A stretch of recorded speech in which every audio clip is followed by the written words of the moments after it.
Hey there, welcome back to Mr. Rovega Stories.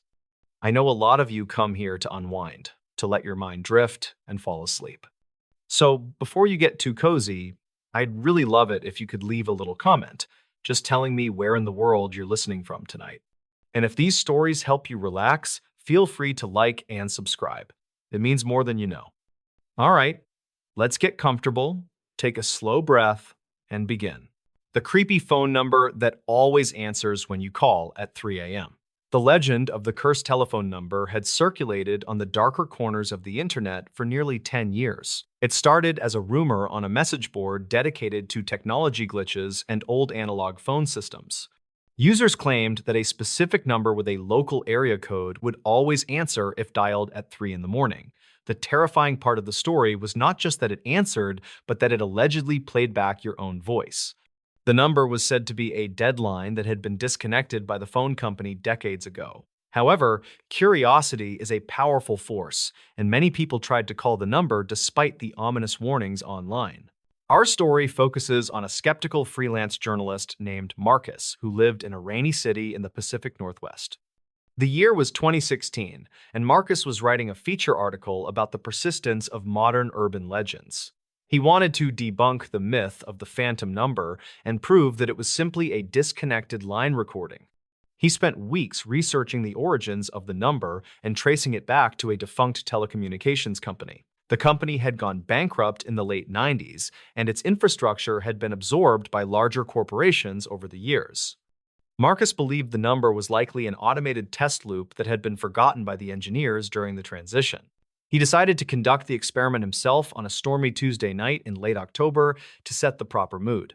He set up his recording equipment in his small home office to capture high-quality audio of the call. He wanted to document every second of the experience to share with his readers, and finally put the rumor to rest. He waited until the digital clock on his computer screen read exactly 3 o'clock in the morning before he dialed. His hand shook slightly as he pressed the green call button on his smartphone and held it to his ear. The silence in the room was heavy, and the sound of the rain against the window seemed to grow louder. The phone rang once with a strange and hollow tone that sounded different from a standard modern digital ringback tone. It rang a second time, and then the line clicked open with a sharp sound of static and mechanical interference. Marcus held his breath and waited for a voice or a recording to play on the other end of the line. For the first 10 seconds, there was nothing but a low hum that sounded like wind blowing through a tunnel. He checked his recording software to make sure the levels were moving and confirmed that the audio was being captured. He cleared his throat and asked if anyone was there in a clear and steady voice that masked his fear. The line remained silent for another long moment before a series of strange clicking sounds echoed through the speaker. Then a voice cut through the static and repeated the exact phrase Marcus had just said a moment earlier. The voice was distorted and sounded metallic, but it was unmistakably his own voice asking if anyone was there. Marcus felt a cold chill run down his spine as he realized the legend was technically true so far. He assumed it was a simple audio feedback loop that echoed the audio back to the caller with a delay. He decided to test the theory by saying a random string of numbers to see if they were repeated back. He recited the numbers 1 through 5 and waited for the echo to return them to him through the phone. The voice on the other end repeated the numbers, but the tone was different and sounded angry or impatient. The playback was not a simple echo because the inflection of the voice did not match what Marcus had just said. It sounded like clips of his voice had been spliced together from different conversations to form the new sentence. He immediately hung up the phone and sat back in his chair with his heart pounding in his chest. He tried to rationalize what he had just heard by telling himself it was a sophisticated prank or a hack. He began to review the audio file he had just recorded on his computer to analyze the strange metallic voice. He put on his noise-canceling headphones and turned the volume up to hear the background noise in the recording. He could hear faint sounds behind the static that sounded like heavy machinery or perhaps a large ventilation fan. There was also a rhythmic thumping sound that resembled footsteps walking on a metal grate or a concrete floor. He realized that the call had connected to a physical location where a microphone was picking up the ambient environment. This meant the number was not a digital ghost, but a real line connected to a real place somewhere. Marcus decided to try and trace the location of the line using his contacts in the local telecom industry. He called an old friend named David, who worked as a senior network engineer for a major service provider. David was reluctant to help at first because accessing customer records without a warrant was strictly against company policy. Marcus convinced him that this was a matter of public safety and potentially involved an illegal wiretapping operation. David agreed to run a trace on the number to see which physical switch it was routed through in the city. The process took several hours, and Marcus spent the time pacing around his apartment and checking his locks. The phone on his desk rang just as the sun was starting to rise over the gray city skyline. He picked it up, expecting it to be David with the results of the trace he had requested earlier. Instead, he heard the same low hum and static that he had heard on the mysterious call at 3. He looked at the caller ID and saw that the number calling him was his own cell phone number. This is a common technique used by scammers called spoofing, but in this context, it felt personal and threatening. A voice on the line spoke his name clearly and then played a recording of him sleeping in his bed. The recording captured the sound of his breathing and the rustling of his sheets from the previous night. Marcus dropped the phone in horror as he realized the surveillance was not just happening over the phone lines.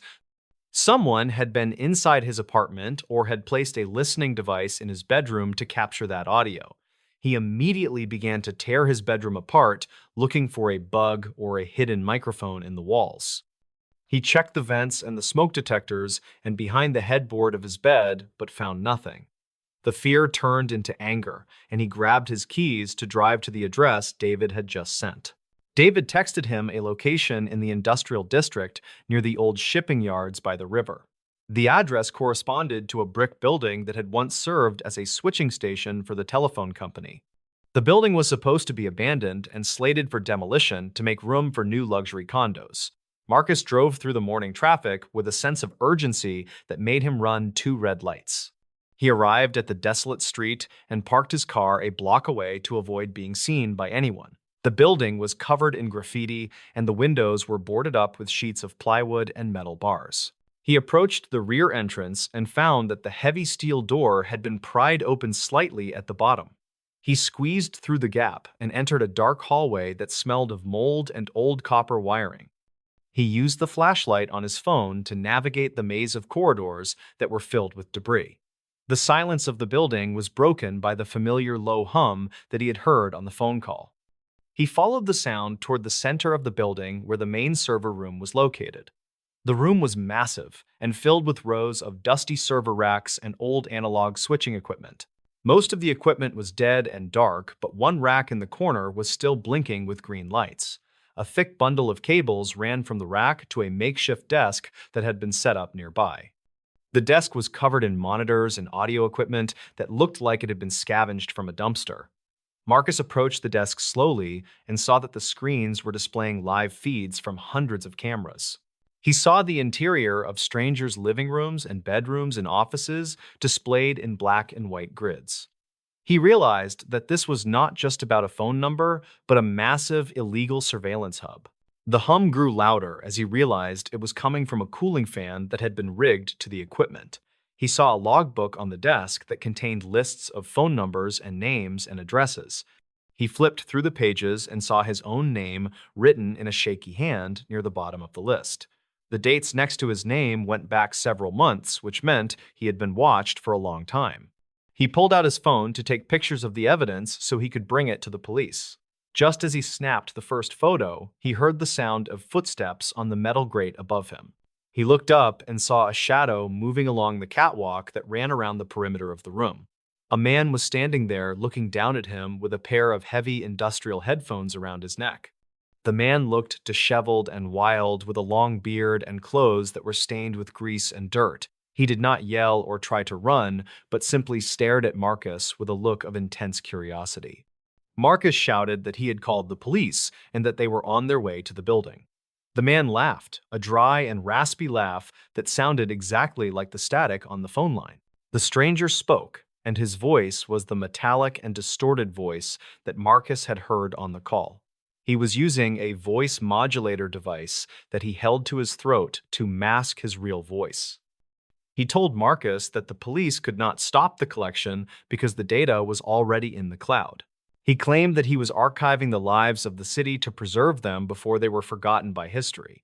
He believed he was doing a public service by recording the private moments of the citizens of the city. Marcus realized he was dealing with a deeply delusional individual who had lost touch with reality completely. Marcus turned and ran back toward the hallway he had entered from, while the man watched him from above. He scrambled through the debris and squeezed back out through the gap in the heavy steel door. He ran to his car and locked the doors before dialing the emergency number to summon the police. He waited in his car until the patrol cars arrived with their sirens wailing and their lights flashing. He directed the officers to the entrance and told them about the surveillance center and the man inside. The police entered the building with their weapons drawn and began a floor-by-floor search of the premises. They found the server room and the equipment just as Marcus had described it to them in the parking lot. However, the man on the catwalk was gone, and there was no sign of where he had escaped. The police found a hidden hatch on the roof that led to the fire escape on the neighboring building. The suspect had vanished into the city, leaving behind terabytes of stolen data and recordings of thousands of people. The police seized the equipment and began the long process of notifying the victims of the privacy breach. Marcus wrote his article, but it was not the debunking piece he had originally planned to write. The story became a national scandal and led to a complete audit of the city's old infrastructure. Utility companies were forced to secure their abandoned buildings and disconnect all inactive legacy lines. The mystery of the phone number was solved, but the identity of the man remained unknown to the public. The police identified him tentatively as a former technician who had been fired for stalking years ago. He had used his knowledge of the system to build his own private kingdom in the forgotten station. He lived in the walls of the city and fed on the secrets of the people living there. The twist in the story came a few months later, when Marcus had moved to a new apartment. He had changed his phone number and his email address and tried to start a fresh life. He was unpacking boxes in his new living room when his landline phone began to ring. He had not given the number to anyone yet except for the utility company and his parents. He stared at the phone for a long time before he finally picked up the receiver to answer. He expected to hear a telemarketer or a wrong number on the other end of the line. Instead, he heard the familiar low hum of the ventilation fan and the rhythmic thumping of footsteps. The metallic voice whispered a series of numbers that corresponded to his new address and zip code. The caller knew exactly where he was and had found him despite all his precautions to hide. Marcus realized that the man had not just tapped the physical lines, but had compromised the database itself. As long as Marcus was connected to the grid, the man would always be able to find him. He hung up the phone and pulled the cord out of the wall with a violent jerk. The button of the story is the realization that true privacy is an illusion in the modern world. Marcus lives a mostly analog life now and avoids smart devices and unnecessary digital connections. He still works as a writer, but he uses a typewriter and submits his drafts by mail or courier. He knows that somewhere out there in the dark, the archivist is still listening and recording. The city is full of dead lines and abandoned wires that can be used by those who know how. And every time the phone rings late at night, he feels a cold shiver of fear return. The legend of the number at 3 a.m. faded from the internet as new rumors took its place. But for the people who were recorded, the fear never truly went away or faded with time. They wonder if their secrets are sitting on a hard drive somewhere, waiting to be listened to again. The voice in the static is a reminder that someone is always watching, even when we think we are alone. The phone network is a vast web that connects us all, but also traps us in its reach. And sometimes the voice on the other end is not a ghost, but something much more human. The police case remains open but inactive, as no new leads have surfaced in the years since. The abandoned building was eventually demolished, and a shiny glass tower was built in its place. The residents of the new condos have no idea what used to exist in the space below their feet. They sleep soundly in their beds, surrounded by their smart speakers and their connected cameras. They do not hear the phantom ring or the static that sometimes bleeds through the lines. But deep in the city, the signal still travels through the copper veins of the old world. Marcus often walks by the site and looks up at the new building with a heavy heart. He wonders if the man is still out there finding new ways to listen to the world. The technology changes, but the desire to watch and to know remains a constant human flaw. The experience taught him that curiosity can open doors that are better left closed and locked tight. He never dials random numbers anymore, and he advises his readers to do the same. The risk of who might answer is simply too high to take for a moment of thrill. The story serves as a warning to those who seek out the strange and the unknown online. The barrier between the digital legend and the physical reality is thinner than we think. A simple phone call can bridge the gap and bring the horror into your own home. The darkness is not just in the supernatural, but in the obsessed minds of people living on the fringe. So if your phone rings at 3 a.m., it is best to let it go to voicemail, because you never know who is holding the receiver on the other end of the line. The Blizzard Cabin Massacre, the only person to survive the night. The heavy snow began to fall on the high peaks of the mountain range late in the afternoon. The year was 1988, and the winter season had been particularly brutal that year. A small family of three had decided to spend the holiday weekend at their remote vacation cabin. Gordon was a hardworking man who spent his weeks in the noisy city running a logistics company. His wife Elaine was a school teacher who was looking forward to the peace and quiet of the woods. Their 12-year-old son Arthur sat in the back seat of the station wagon reading comic books. The car wound its way up the narrow gravel road that led to the isolated wooden structure. The cabin sat alone in a dense patch of pine trees miles away from the nearest paved road. It was a sturdy building made of dark logs with a large stone chimney rising from the roof. The family arrived just as the gray light of the winter day was beginning to fade away completely. Gordon parked the car near the front porch, and they began to unload their bags and groceries. The air was biting cold, and the wind was already starting to howl through the tall treetops.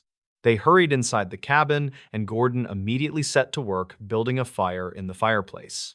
Elaine went to the small kitchen to prepare a warm meal for the family to eat that evening. The snow began to fall harder and faster as the night settled over the lonely mountain range. The flakes were large and heavy, and they piled up quickly on the railing of the porch. Arthur sat by the window and watched the world outside disappear into a swirling wall of white. The radio in the corner of the room crackled with a severe winter storm warning for the county. The announcer advised all residents to stay indoors and off the roads until the storm had passed. Gordon laughed and said they were lucky to be safe and warm inside their sturdy little cabin. The power went out around 8 o'clock that night as the heavy snow weighed down the power lines. The cabin was plunged into darkness, save for the orange glow of the fire and a few oil lamps. The atmosphere shifted from cozy to slightly unsettling as the shadows stretched long across the wooden floor. The wind battered the walls of the cabin and made the old wood creak and groan in protest. Elaine lit a few candles and placed them on the dining table to create a bit more light. They sat down to eat their dinner of stew and bread while the blizzard raged outside the window. A sudden and loud thud against the front door made everyone at the table jump in their seats. Gordon stood up slowly and motioned for Elaine and Arthur to stay seated where they were. He walked to the door and peered out the small window, but could see nothing but the snow. He hesitated for a moment before unlocking the heavy deadbolt and pulling the wooden door open slightly. A man stood on the porch covered in snow and shivering violently in the freezing mountain air. He wore a thin coat that was completely inadequate for the weather, and he looked exhausted and desperate. The stranger told Gordon that his car had slid off the road a few miles down the mountain. He said he had seen the light from the cabin and walked through the storm to find help. Gordon was a kind man, and he could not leave another human being out in the deadly storm. He opened the door wider and invited the stranger inside to warm himself by the roaring fire. The man stepped inside and shook the snow from his coat onto the rug by the door. He introduced himself simply as Vance and thanked the family for their kindness and hospitality that night. Vance sat by the fire and rubbed his hands together to get the blood flowing back into his fingers. Elaine brought him a bowl of hot stew and a cup of coffee, which he ate ravenously. Arthur watched the man from the safety of the table and felt a strange knot in his stomach. There was something about the man's eyes that seemed cold and empty despite his polite words. Vance asked a lot of questions about the cabin and how far away the nearest neighbors were. Gordon answered him honestly and told him they were the only ones on this side of the mountain. The stranger finished his meal and stood up to look around the main room of the cabin. He walked over to the window and stared out into the darkness with a blank expression on his face. The conversation lulled, and the only sound was the crackling of the fire and the howling wind. Vance turned back to the family, and his demeanor had changed completely, from grateful to menacing. He pulled a heavy revolver from the pocket of his coat and pointed it directly at Gordon. The room went deadly silent as the reality of the situation crashed down on the terrified family. Vance told them to sit on the floor and empty their pockets of any money or valuables. Gordon tried to reason with the man and told him he could take whatever he wanted and leave. Vance laughed, a dry and humorless laugh, and said he had no intention of leaving into the storm. He said he planned to wait out the blizzard right there in the comfort of their warm cabin. He forced Gordon and Elaine to tie each other's hands with the cord from the window blinds. Arthur was small, and Vance did not seem to consider him a threat at that moment. The boy saw his chance when Vance turned his back to check the front door locks again. Arthur slipped silently off his chair and crawled behind the large sofa in the center of the room. He scooted on his belly across the floorboards toward the small door that led to the pantry. The pantry had a loose floorboard in the corner that led to a shallow crawl space underneath. Arthur had discovered it the previous summer while playing hide-and-seek with his father in the cabin. He lifted the board carefully and squeezed his small body into the dark and dusty hole below. He replaced the board just as he heard Vance shout his name in anger from the main room. The boy held his breath and curled into a tight ball in the dirt of the crawl space. He could hear the heavy boots of the intruder stomping across the floor directly above his head. Vance was yelling at Gordon and asking where the boy had gone and accusing them of hiding him. Gordon shouted back that he did not know and begged the man not to hurt his son.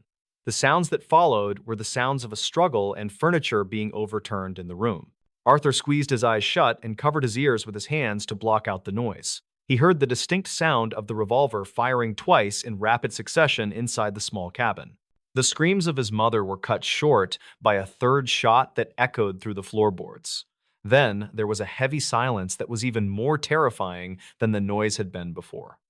The boy lay in the freezing darkness and tears streamed down his face, but he did not make a sound. He knew that if he made even the slightest noise, the man upstairs would find him. The blizzard continued to rage outside, and the temperature in the crawl space began to drop rapidly. Arthur was wearing only his pajamas and a thick sweater, and the cold seeped into his bones. He could hear Vance walking around the cabin above him with slow and deliberate steps. The man seemed to be searching for him in the bedrooms and the closets of the cabin. Every time the footsteps came near the pantry, Arthur stopped breathing and prayed he would not be found. He heard the man open the pantry door and move cans around on the wooden shelves. Vance stood directly on the loose board, and the wood bowed slightly under his heavy weight.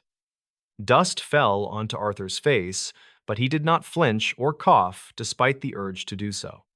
The man stood there for what felt like an eternity before finally turning and walking away again.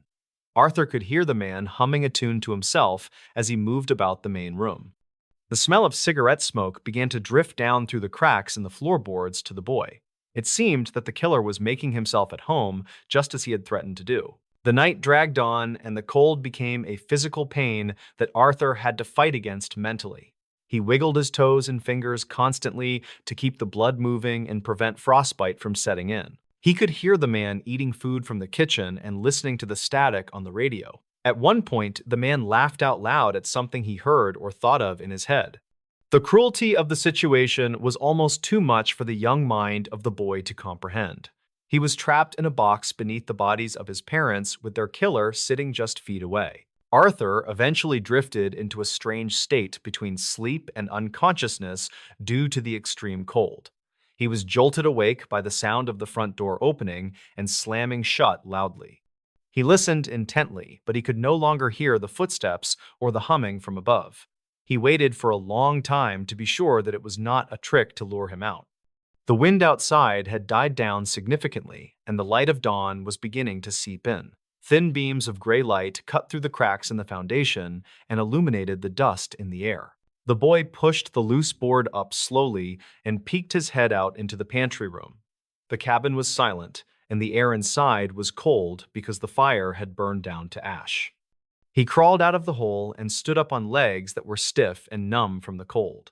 He walked slowly into the main room and tried to avoid looking at the bodies of his parents. The stranger was gone, and the front door was left hanging wide open to the snowy morning. The snow had stopped falling, but the drifts were several feet high around the porch of the cabin. Arthur knew he could not stay in the cabin with the memories of what had happened that night. He grabbed his heavy coat and his boots from the pile by the door and put them on. He found a box of matches and lit a piece of paper to warm his hands for a moment. He stepped out onto the porch and looked at the world that was buried under a blanket of white. The tracks of the killer led away from the cabin and disappeared into the dense forest line. The man had not taken the car, likely because the road was completely impassable due to the snow. The boy began the long and treacherous walk down the mountain road toward the nearest town. He walked for hours in the deep snow, and his energy was fading with every step he took. A snowplow driver clearing the main highway eventually spotted the small figure walking on the side of the road. The driver stopped his truck and ran to help the boy, who was blue with cold and shock. Arthur collapsed into the man's arms and whispered that his parents were dead back at the cabin. The driver used his radio to call the police, and the sheriff's department was dispatched immediately. The investigation that followed was difficult because of the weather conditions and the remote location involved. The police found the bodies of Gordon and Elaine exactly where Arthur had described them to be. They collected evidence from the cabin, including the cigarette butts and the empty food cans left behind. The tracks in the snow were followed for a few miles, but they were eventually covered by drifting snow. The killer had vanished into the vast wilderness of the mountain range without leaving a trace. The police set up roadblocks and searched the nearby towns, but no one matching the description was found. Arthur was taken in by his aunt and uncle, who lived in a different state across the country. He spent years in therapy trying to process the trauma of that night in the dark crawl space. The face of the man named Vance haunted his nightmares for decades after the event took place. The case went cold as the years passed and the leads dried up for the investigators. The identity of the drifter remained a mystery, and his motives were never fully understood by anyone. It was assumed he was a criminal on the run, who saw an opportunity for shelter and supplies. 30 years later, a DNA match from the cigarette butt brought a sudden break in the case. The technology had advanced enough to link the DNA to a man who was in prison for another crime. The man was identified as a career criminal named Patrick, who had a long history of violence. He had been arrested for a robbery in a different state just a few weeks after the cabin murders. Detectives traveled to the prison to interview him about the night of the blizzard in 1988. Patrick initially denied being there, but eventually confessed when faced with the undeniable DNA evidence. He told the police that he had indeed crashed a stolen car and walked to the cabin for help. He claimed that he snapped when he saw how happy the family was in their warm home.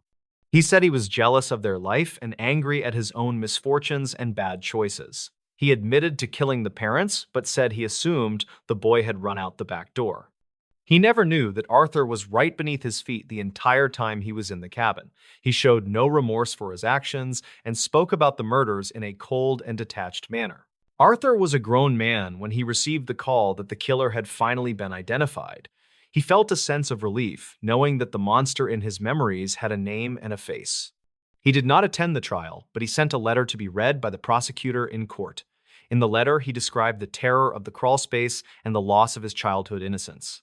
He wrote about the cold and the darkness and the sound of the footsteps above his head. He wanted the man to know that the boy he tried to kill had survived and thrived. The story of the Blizzard Cabin Massacre became a cautionary tale in the small mountain community. Locals still talk about the brave boy who survived the night by hiding in the floor.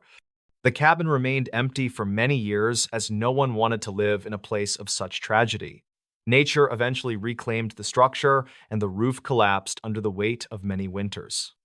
The forest grew back around the logs and hid the scars of the past from the world, but for Arthur, the memory of the snow and the silence would never truly fade away. He eventually married and had children of his own and taught them to be strong and resilient. He never took them to remote cabins in the winter, but he taught them how to survive. He found peace in the knowledge that he had outlived the man who tried to destroy his life.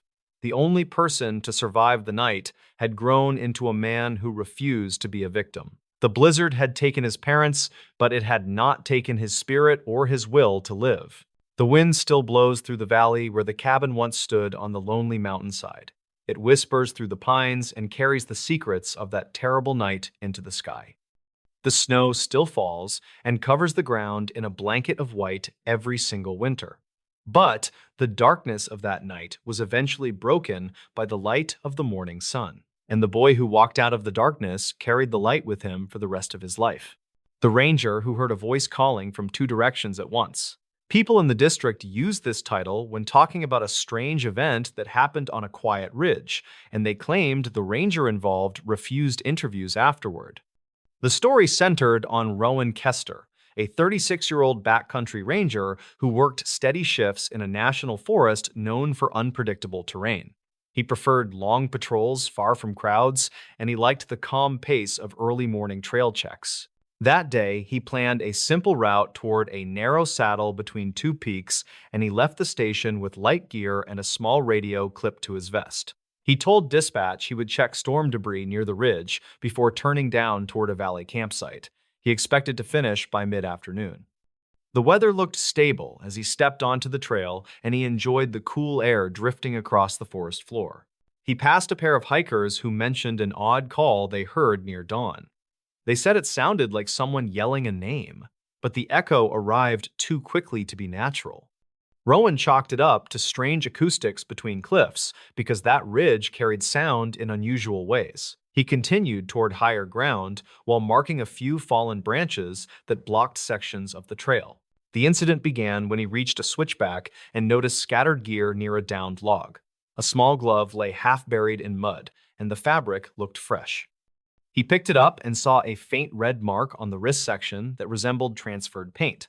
Maps showed no trail crews scheduled for that area, so he photographed the glove and placed it in his pack. A faint cry echoed across the ridge, and he froze to listen. The voice sounded like someone calling the word help from the north side of the slope. He stepped toward an open section where wind pushed against the trees. He called out and heard nothing except whispering leaves. He moved several yards along the ridge and heard the same cry again. This time it came from the south side, and the tone matched the earlier call exactly. Rowan felt a cold sensation creep through his chest. He tried his radio and said, "Station, I might have a hiker in distress near the saddle," but the reply came through as broken static. He walked toward the south side and saw disturbed soil near a cluster of ferns. Tracks curved sharply toward the tree line. The impressions looked narrow and deep, as if made by someone moving quickly with uneven footing. He knelt to inspect them and saw a second set layered on top, which suggested repeated passing. The complication grew when he followed the prints into a clearing shaped like a shallow bowl. The air felt unusually still. A piece of torn fabric fluttered on a low branch. It matched the same material used in lightweight jackets sold at the visitor center. Rowan took another photo and circled the clearing. A short cry pierced the quiet again. It sounded like the same voice calling the same word, yet this time it arrived from both sides of the clearing during the same breath.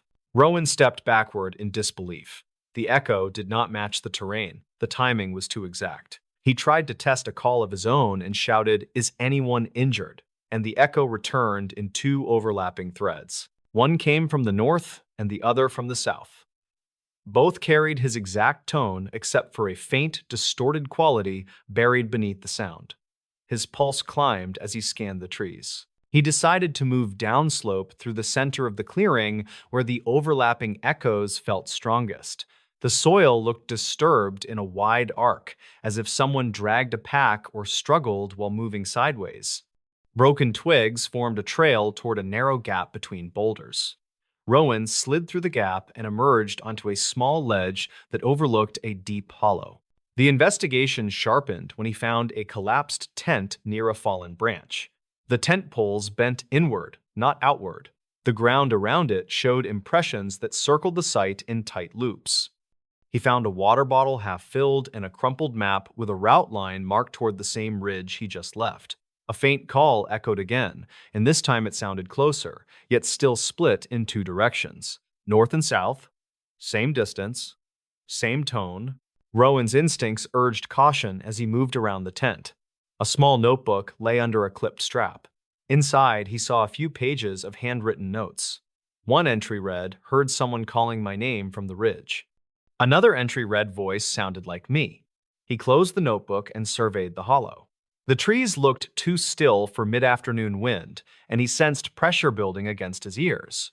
He turned toward the boulders and called, "If you can hear me, call back." And once again, the replies came from two places at once. The effect felt unnatural because both replies reached him with identical timing. No terrain shape could cause that without warping distance.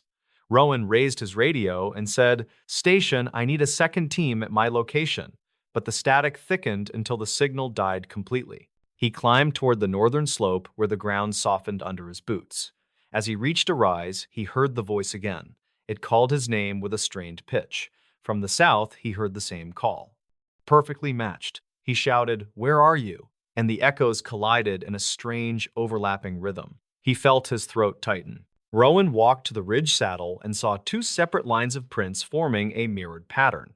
One line moved east, the other moved west. Both sets looked identical in spacing and depth. They matched each other so closely that he wondered if the same person walked both paths minutes apart. He checked the soil and saw no difference in age. Both sets looked equally fresh. The twist arrived when Rowan replayed his radio recording using the small backup device clipped to his pack.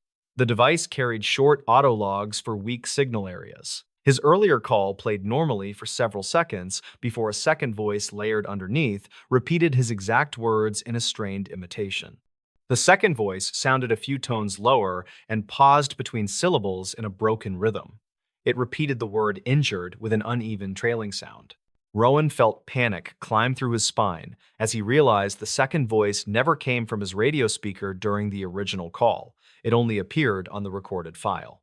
That meant the voice existed near the microphone rather than along the signal. He turned sharply toward the east slope and saw a shadow move between narrow trees.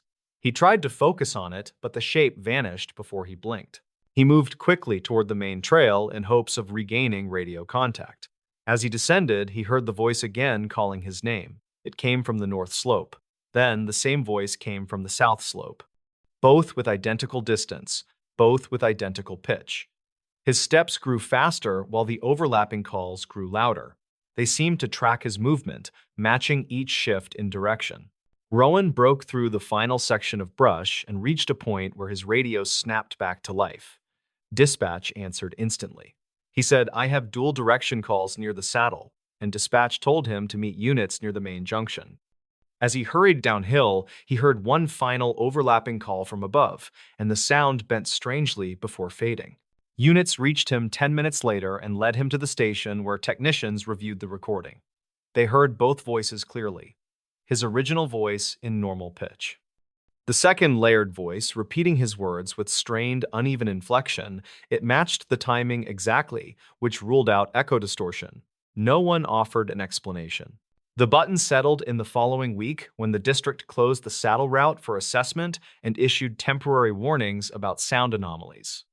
They told visitors to avoid calling into the ridge because echoes might confuse direction. Staff never shared the full details publicly.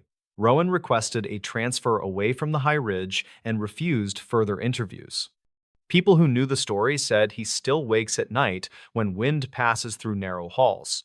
They claim he hears two overlapping voices calling his name from both ends of the dark. Real footage from the motel hallway minutes before he disappeared.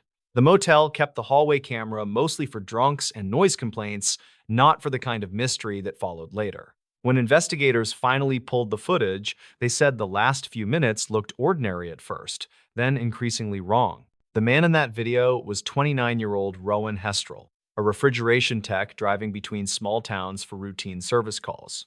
He lived out of a faded compact car most weeks and took whatever overnight work his company could hand him. Co-workers described him as quiet, a little anxious around crowds, but dependable when things broke down unexpectedly. On the night in question, he checked into a roadside motel off a state highway and asked for a top-floor room away from the vending machines. The clerk on duty was a 38-year-old woman named Kira Malden, who worked nights to cover her brother's medical bills. She later told officers that Rowan seemed tired but polite, the kind of guest who kept his key card in a shirt pocket and apologized for taking too long signing the form. He asked if the motel had decent locks and whether anyone else was on his floor. Kira told him only 2 rooms were occupied that night, both far from his. Rowan carried a duffel bag, a hard tool case, and a backpack with his work tablet and personal notebook. The hallway camera caught him exiting the elevator just before 10 at night. He walked toward his room at a normal pace, shoulders a little hunched from the weight. Investigators later noted that he glanced toward the far end of the hallway, where an emergency exit door stood closed and unremarkable. According to Kira, the rest of the shift stayed quiet. A couple argued softly in the parking lot, then drove away. A freight truck idled near the gas station across the road. Around midnight, Kira stepped outside to clear her head and watched fog slide over the highway lights. She remembered thinking the building felt unusually hollow, like everyone inside held their breath at the same moment. Rowan's phone records showed a short call to his younger cousin around 11:30. He told her the motel seemed fine, although the hallway felt colder than the parking lot. He mentioned hearing a faint knocking sound behind the walls near his room. His cousin suggested it was probably the ice machine or plumbing, and he laughed and agreed. That was the last confirmed conversation from his number. A little after 1 in the morning, Kira logged an internal note about strange interference on the front desk computer. The cursor jumped slightly, and the security monitor for the 3rd floor flickered with static for a few seconds. She tapped the side of the monitor, and the image stabilized again. At that moment, Rowan's door was closed, and no one else moved in the hallway.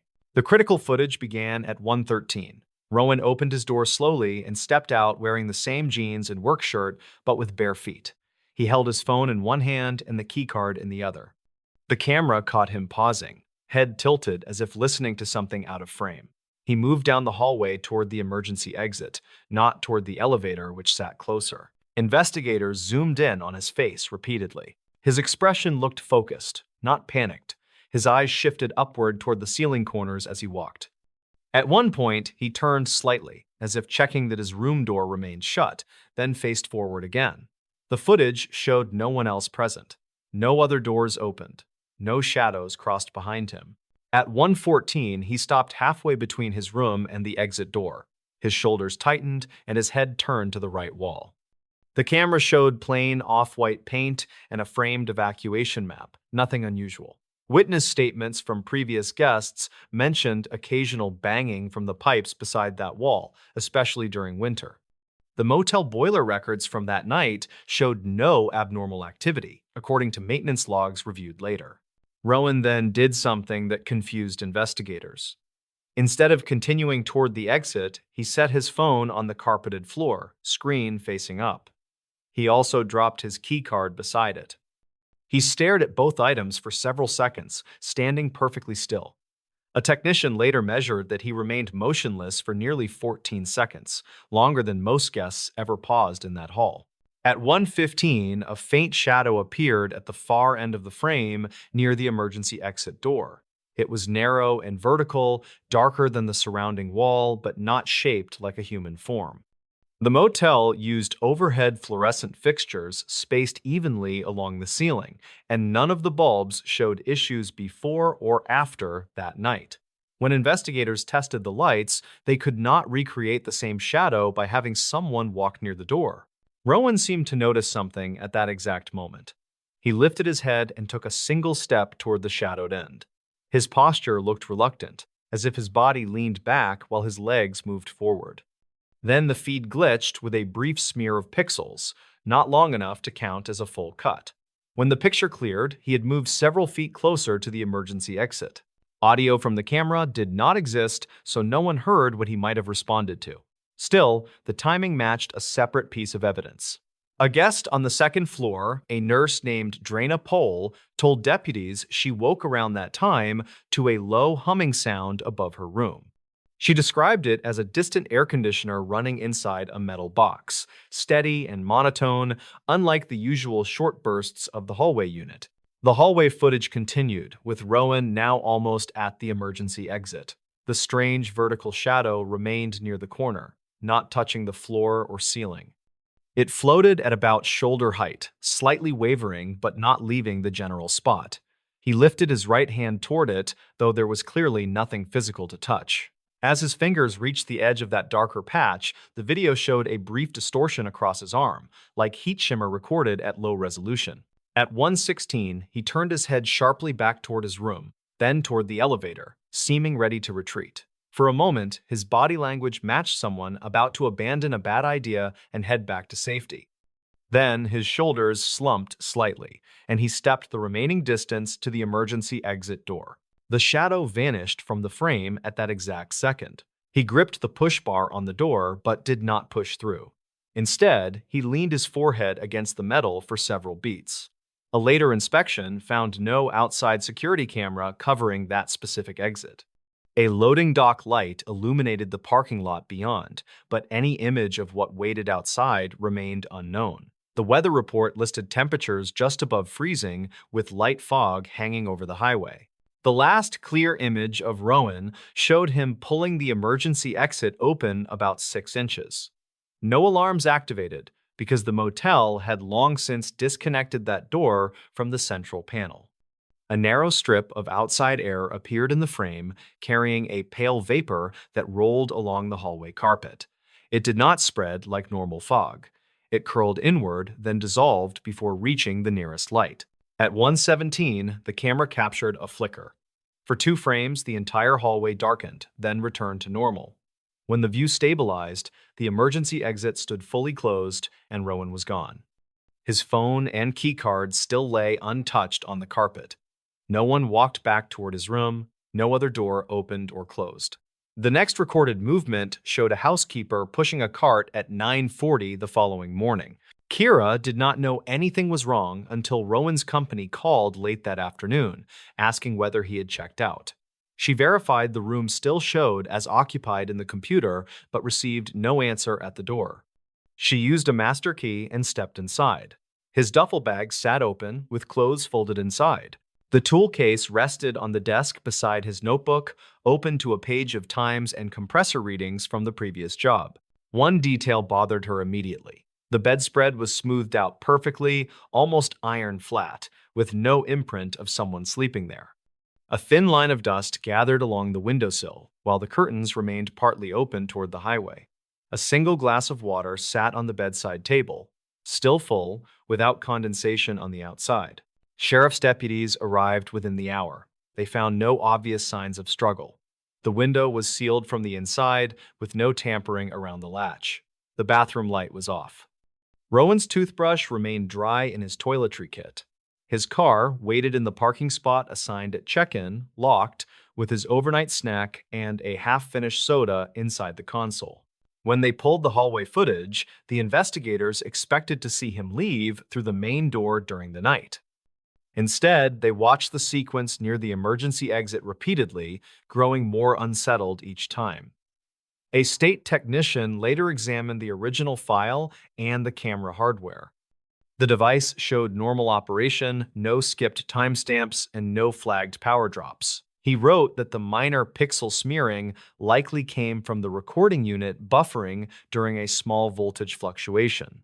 Search teams combed the area behind the motel for 3 days. The emergency exit opened to a short concrete landing leading to a narrow strip of gravel. Beyond that sat a drainage ditch and a tree line that separated the property from an older industrial yard. Deputies walked the ditch, brought in dogs, and checked the yard's abandoned structures. No footprints matched Rowan's bare feet. No disturbed ground suggested a fall or forced movement. An archived call from the first night of the search added a detail many people still argue about. A driver who regularly used that stretch of highway phoned the non-emergency line just before dawn, claiming he saw someone standing on the outer edge of the motel roof. He described a figure facing away from the road, arms at the sides, barely visible in the fog-diffused light. By the time deputies reached the area, the roof was empty, and fresh frost showed no clear tracks. Investigators checked Rowan's background thoroughly. He had no history of mental health crises and no known involvement with drugs. His bank records showed modest savings and consistent spending. The only unusual activity in the weeks before his disappearance was a series of late-night searches on his tablet about recurring humming sounds and electrical interference. His cousin later said he complained about hearing an odd tone in several motels during the previous month, like something following him through different buildings. The motel retired the hallway camera a year later when a larger chain purchased the property and updated the system. Before that upgrade, copies of the critical footage circulated quietly among local deputies and a few technicians. Most agreed that Rowan walked out of frame under his own control, not dragged or chased. What bothered them was everything that seemed to lead him there, details that never added up to a normal explanation. One technician claimed off record that when he slowed the video and stepped through the moments before Rowan vanished, he noticed a small interference pattern along the ceiling near the emergency exit. It looked like overlapping waves, hardly more than a shimmer, visible only when the brightness dropped slightly. Official reports never mentioned this detail, possibly because no one could reproduce it after the equipment changed. Kira eventually left the motel job. She said that every time she walked past the third floor on later shifts, the hallway felt colder near the emergency exit. She also said the area around the spot where Rowan left his phone always seemed strangely quiet, even on busy nights when kids ran through the building. She never admitted to avoiding that section, but coworkers noticed she rarely sent housekeepers up alone. The case remains open with no confirmed sightings. Rowan's family keeps a copy of one frame from the video, the last clear shot before he reached the emergency exit. In that still image, his face looks less afraid than resigned, like someone giving in to a noise only he could hear. Investigators still tell trainees about the motel footage when explaining how some disappearances leave behind more questions than answers. In the official filings, Rowan Hestrel is listed as missing with circumstances undetermined. The hallway footage survives as one of the few solid time-stamped records of his last minutes, yet it raises more doubts than comfort. There is no proof of a person waiting off camera. No clear evidence of deliberate harm, only a man walking toward a door that should have led to a simple concrete landing and a cold gravel strip behind a cheap roadside motel. The building has new paint now and a brighter sign, but guests still mention the third-floor hallway in online reviews. Some claim the lights there flicker more often, others say the air feels heavier near the far end. Those comments never mention Rowan directly, and most travelers scroll past without reading closely. For the people who watch the footage, though, that hallway will always feel occupied by a question that entered quietly one night and never walked back past the camera. Nobody believed the ranger until they heard his final radio call. The title came from a set of recordings that park staff kept locked away for years, and they said the last call changed how the entire region treated missing hiker reports. The story centered on a ranger named Tobin Rusk, who worked long seasons in a national forest that stretched across rugged peaks and deep valleys. He was 37 and steady in his job, and he spent most days hiking remote trails to check campsites and weather conditions. That morning, he planned a simple route toward an overlook known for strong winds, and he packed light gear before heading out. He left the station with a radio clipped to his vest and told the dispatcher he would return by late afternoon. The sky looked clear as he started up the trail, and he enjoyed the quiet rhythm of his boots hitting the dirt. He passed a few hikers who warned him about strange noises near a side ridge, but he dismissed it as wind moving through narrow gaps. Tobin reached a fork near midday and decided to check an unmarked path that led toward an old fire tower. He had walked it before, but never alone for an extended stretch. As he moved deeper into the trees, he noticed the usual mountain sounds fading until only his footsteps remained. He paused to listen and realized even the birds were quiet. A faint metallic clatter sounded somewhere ahead, and he marked the direction in his notebook in case it related to trail maintenance. The incident began when he reached the fire tower clearing and saw the lower steps covered with disturbed soil. The prints looked human, yet inconsistent with normal hikers. They crossed each other in short, tight patterns, like someone moved back and forth repeatedly. Tobin bent down to examine the edges and noted that the impressions appeared fresh, despite no reports of workers in the area.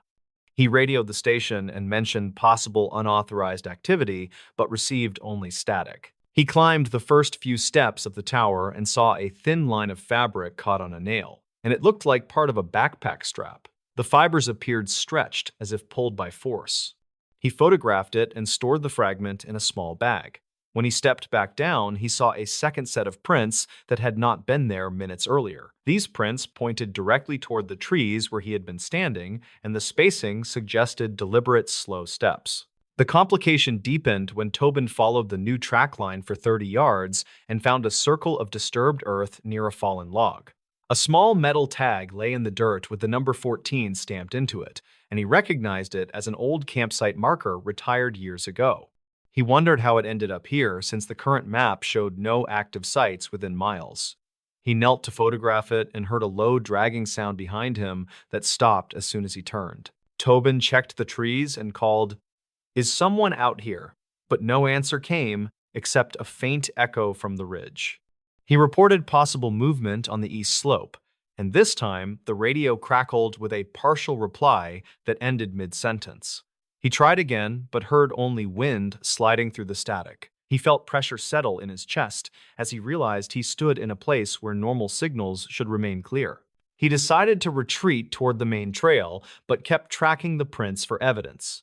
As he moved down slope, he found a torn map with the corner ripped away, and the tear matched the same frayed pattern as the fabric from the tower. The map showed a route that ended near an old service road long abandoned after a landslide years earlier. Tobin suspected someone used the closed road recently because he saw tire grooves half hidden by pine needles. He took more photos and kept moving until he reached a narrow ravine. The investigation sharpened when he heard a short burst on his radio. The dispatcher repeated his name, followed by a warning that another hiker filed a distressed call from somewhere near the same ridge.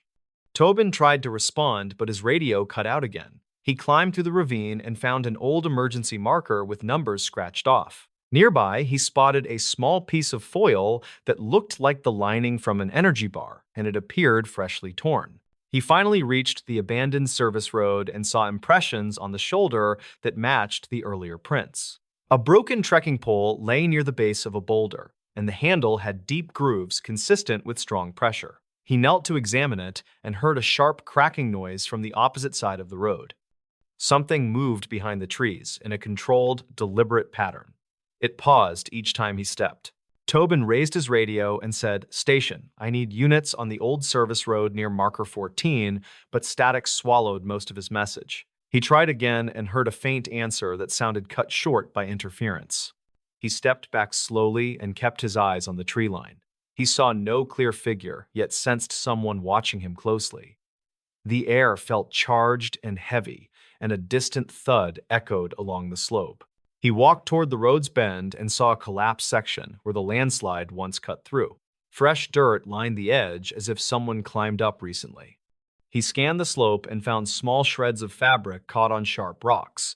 They matched the same color as the earlier strap. He felt the weight of every clue pressing against his nerves. Whoever moved through the area left signs that did not align with normal hiker behavior. Tobin tried the radio again and finally reached the dispatcher. He said, "There is someone out here copying tracks and moving through the trees," followed by a burst of static. The dispatcher asked him to repeat, but Tobin suddenly froze as he saw a face watching him from between the trunks. It vanished before he blinked. He whispered, "Someone is following me," and the dispatcher told him to return to visible ground immediately. The twist hit when Tobin reached the ridgeline and saw two sets of prints merge into a single path that curved behind him. He realized someone had been mirroring his movement while leaving staggered impressions to confuse direction. He felt a presence close behind, but heard no breath or step. The radio came alive with a final message from the dispatcher speaking urgently. Tobin responded with his last transmission, the one that later convinced everyone something real happened that day. He said, "I see him now," followed by a long pause filled with uneven static. Then he said, "He has my other radio. He is repeating my calls," and his voice sounded strained. The final sound captured a second voice that repeated Tobin's last words in a distorted tone. The line cut out after a sharp impact. Units arrived 20 minutes later, yet they found no sign of him except his vest near the overlook rail. The button came when investigators reviewed the audio and heard the echoed voice clearly repeating Tobin's words. No one dismissed his claims after that. Search teams never found more than fragments scattered along the ridge, and the old service road remained closed. Rangers still avoid the fire tower path near sunset, and they train new staff to respond carefully to mismatched radio calls. They say Tobin's final message remains the strongest proof that he was never alone on that ridge. The terrifying Yosemite Trail case rangers still talk about. Rangers in the region still mention this case because the evidence found on that trail created questions they never resolved. The most unsettling detail centered on a series of sounds captured by a missing hiker that did not match any wildlife known in the park. Taryn Wild, a 33-year-old seasonal maintenance worker, visited Yosemite on his day off to hike a lesser-used route above an old granite ridge. His simple plan was to reach an upper overlook before sunset, take several photos for his project log, then head down before the temperature dropped. He checked in with a friend by text around midday and said the trail felt strangely empty despite normal visitor traffic in nearby areas. He reached the ridge around early afternoon and recorded several notes about soil shifts near a cluster of loose stones. His final text mentioned hearing steady pacing sounds behind him, even though he had not seen anyone on the trail for nearly an hour. He told his friend not to worry and said he would be back before evening. That message marked his last confirmed communication. A ranger patrol located Taryn's car in the trailhead lot later that night. Inside, they found his pack with only one item missing, a slim audio device he used while documenting trail conditions for his project. Ranger Helvi Strauss led the search at first light and found fresh boot prints near the ridge that matched the soles of Taryn's hiking shoes.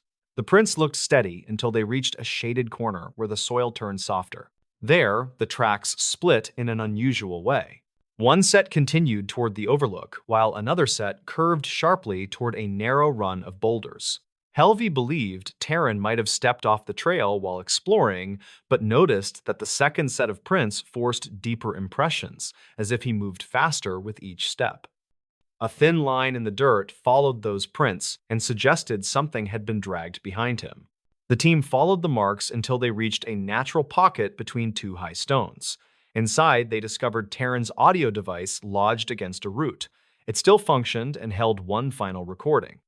The first minute captured wind passing through trees and small rocks shifting under his boots. Then Taryn whispered that he felt followed by someone who kept repeating his pace a moment after he stopped. In the next part of the audio, a low grinding sound echoed in uneven pulses. The tone rose and fell as if something scraped along stone with deliberate force. Taryn asked if anyone was there and paused. Another voice answered him with a strained whisper that sounded almost identical to his own. Helvey replayed that section several times and said the response arrived with a slight delay, which made the mimicry more disturbing. The prince left the stone pocket and continued toward a narrow chute formed by erosion. Helvey and her partner Nora Kale climbed through and found more concerning signs. Long grooves marked the walls as if something had braced itself while moving upward. The grooves aligned in patterns that suggested fingers rather than claws, yet their spacing indicated a taller figure than anyone on the search team.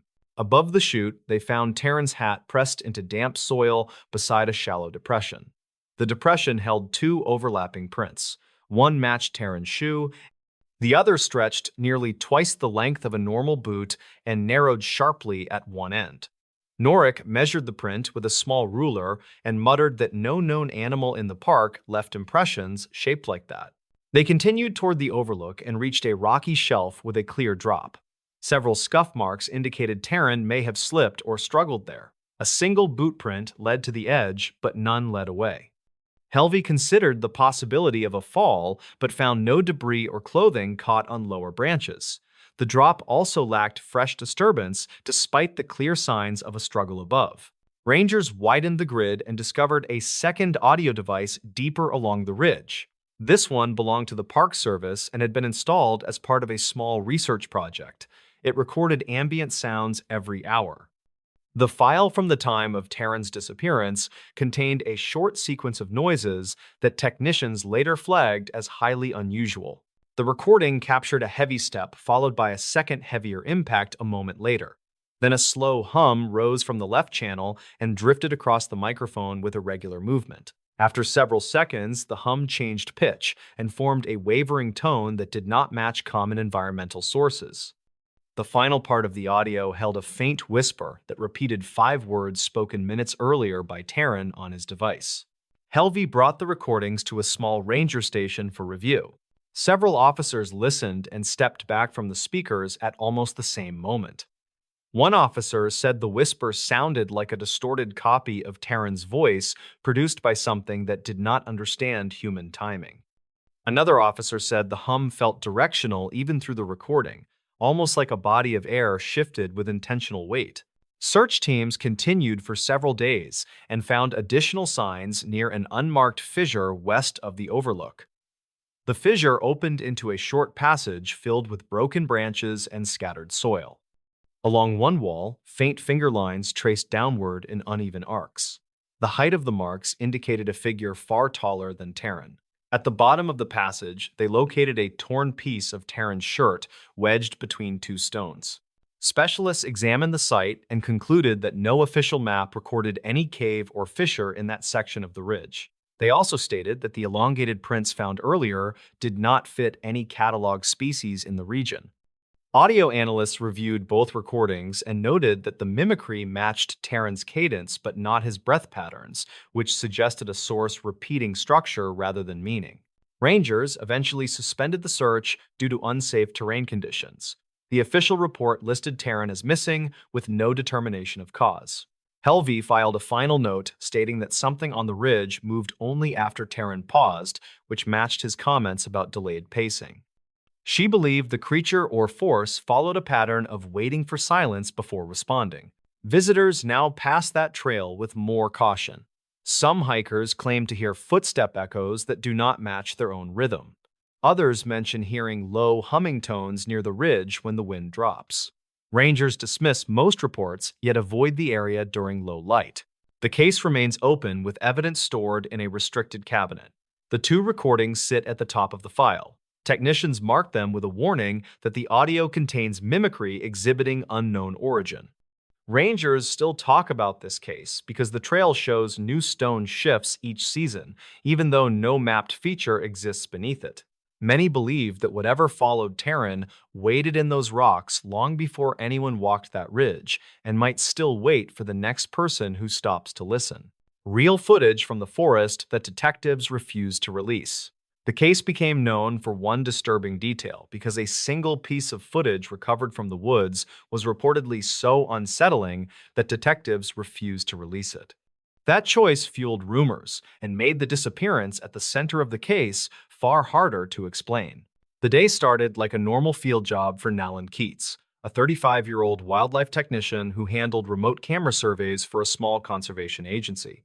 He drove to a dense stretch of protected land that locals avoided due to long-standing stories about strange echoes and uneasy silence. His simple plan was to replace batteries in several trail cameras, then record habitat notes before a rainstorm moved in. Nalan checked in by radio shortly before noon and mentioned that one camera appeared repositioned without any signs of animals causing the shift.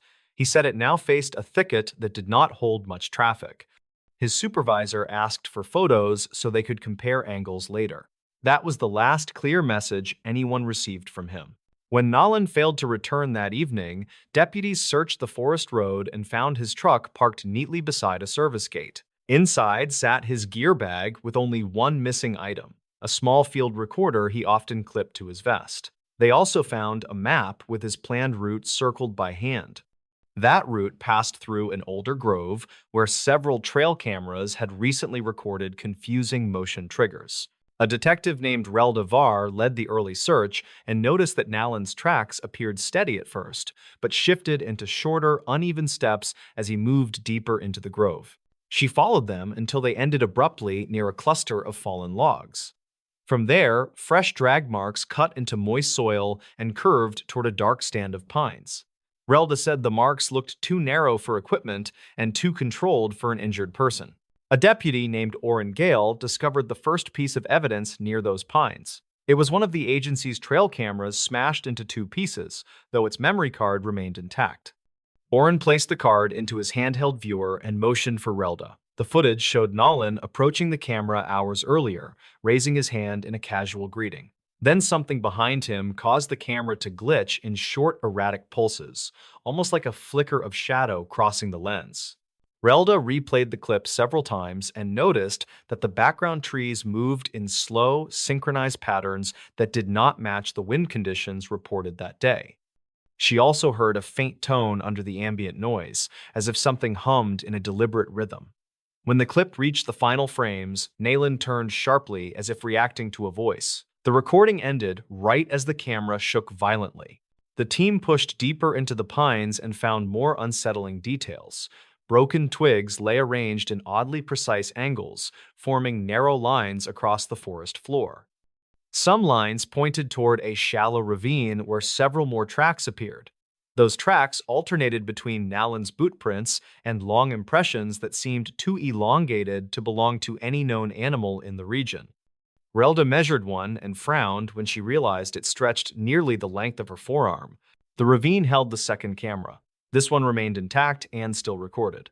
Detectives later said the footage taken from that device became the heart of the case. The clip reportedly showed Nolan whispering that something kept repeating his footsteps only seconds after he stopped walking. He said he felt watched from directions that did not match the sounds surrounding him. Then the camera captured a shape moving behind him with strangely delayed motion, almost like each part lagged behind the rest. Relda refused to describe the figure in any detail when questioned later. She only said its movement broke her sense of how bodies were supposed to shift through space. She ordered the ravine sealed and continued the search toward a ridge that rose above the grove. On the ridge, they found Nalan's field recorder stuck between two stones. It held one final file stamped shortly before the trail cameras stopped functioning. The audio began with Nalan breathing hard and saying he needed to reach higher ground because something kept answering him with a distorted version of his own voice. He whispered that the mimicry sounded close but arrived with a slight delay, almost like hearing an echo form before the original sound. The next part of the audio captured a heavy snap, followed by a low rumbling tone that shook the recorder's microphone in uneven pulses. The tone rose sharply, then cut out. After that, the file turned to static, broken by brief fragments of something moving quickly through thick brush. No additional speech followed. Detectives expanded the search for several days, but found no more signs of Nolan. Wildlife specialists reviewed the tracks and ruled out known species. Audio technicians studied the recorder file and claimed the mimicry did not follow human speech patterns. They also said the background rumbling showed overlapping frequencies not normally produced by natural events. The most controversial piece of evidence remained the unreleased footage retrieved from the second camera. Multiple officers stated privately that the final seconds made them step back from the screen. One officer said the shape behind Nalin appeared to form from shifting darkness rather than a physical figure. Another said the shape moved with delayed motion, almost like each part followed a separate pattern. Relda submitted a report stating that releasing the footage would cause unnecessary panic due to the unclear nature of the figure. She also wrote that the footage did not prove criminal activity or wildlife threat. That claim frustrated many who knew the case because they believed the clip held critical clues about Nalan's last moments. The official search ended with no resolution. The agency placed a warning sign near the trailhead advising visitors to stay on marked routes and avoid the grove during low light. Locals said the forest felt different in the weeks that followed. Some claimed the air carried faint tones at dusk that sounded almost like someone humming in slow, uneven intervals. Relda closed the investigation with a brief note. She wrote that the decision to withhold the footage came from her belief that the forest contained an auditory phenomenon that humans were not equipped to interpret safely. She said the footage captured that phenomenon too clearly, and that the delay in the shape's movement suggested something she could not explain. The case remains unsolved. People who hike near the grove say they sometimes hear a second set of footsteps behind them that stop a moment after they stop walking. A few report a voice repeating their words in a strained whisper. Authorities dismiss those stories as echoes caused by unusual terrain, yet the warning sign remains. The final memory card sits locked in an evidence drawer labeled with a note written by Relda. It states that the last seconds of the clip show Nalin turning towards something that does not match human or animal motion. It ends with a line that became central to local rumors. The note claims the figure appeared shaped by darkness rather than lit by it, and that detectives refused to release the footage because they could not explain why it seemed to move slightly after the forest around it had gone still. He knew everything. The real identity of the Zodiac Killer revealed. The fog rolled in thick and cold over the steep hills of San Francisco on that October night. The year was 1969, and the city was already on edge from a series of brutal attacks. Paul was a young taxi driver working the late shift to pay for his college tuition. He picked up a passenger in the downtown district who asked to be taken to a quiet residential neighborhood. The passenger sat in the front seat and gave calm directions as the cab moved through the misty streets. The destination was the corner of Washington and Cherry Streets in the upscale Presidio Heights district of the city. Paul pulled the yellow cab to the curb and put the transmission into park to collect the fare. The passenger did not reach for his wallet, but instead raised a 9mm semi-automatic handgun. He fired a single fatal shot into the head of the driver without saying a word. The killer then calmly exited the vehicle and walked around to the driver's side of the yellow cab. He opened the door and began to wipe down the interior surfaces with a piece of heavy cloth. He carefully removed a section of the driver's blood-stained shirt and placed it into his jacket pocket. Witnesses in a house across the street watched the entire scene unfold from an upstairs window. They called the police immediately and reported a robbery in progress involving a taxi driver and a suspicious man. The police dispatcher broadcast the description of the suspect to all patrol cars in the immediate vicinity. A mistake in the transmission described the suspect as a black male instead of a white male. Two patrol officers drove right past a white man walking away from the scene just blocks away. The man was heavy-set and wore thick-rimmed glasses and a dark jacket zipped to his chin. He walked with a slow and deliberate lumbering gait toward the darkness of the Presidio Park. The officers stopped him briefly to ask if he had seen anything suspicious in the area. He pointed them in the opposite direction and continued his walk into the foggy night and vanished. This man would soon become known as the Zodiac, and he would terrorize the region for years. The police arrived at the scene to find the driver dead and the cab wiped clean of fingerprints. They realized their mistake with the description only after the killer had already made his escape. The killer knew exactly how to manipulate the police response and exploit the confusion of the moment. He sent a letter to the San Francisco Chronicle a few days later to mock the police. The envelope contained the piece of the blood-stained shirt that he had taken from the driver. The letter began with the chilling phrase that would become his signature introduction to the world. He wrote, "This is the Zodiac speaking," and proceeded to detail the murder with terrifying accuracy. He claimed that he was the man the police stopped and that they had let him go. The letter was written in a bizarre mix of cursive and print with many misspelled words. He demanded that the newspaper publish his words on the front page or he would kill again. The city was paralyzed with fear as parents kept their children home from school and people stayed indoors. A seasoned detective named Vance was assigned to the case and began to look for patterns. Vance was a meticulous investigator who spent his nights staring at the maps of the crime scenes. He noticed that the killer seemed to possess a high level of intelligence despite the poor spelling. The spelling errors seemed intentional and calculated to make the police think he was uneducated. The killer included complex cryptograms in his letters that stumped the best code breakers in the world. One cipher contained 340 characters and remained unsolved for over 50 years.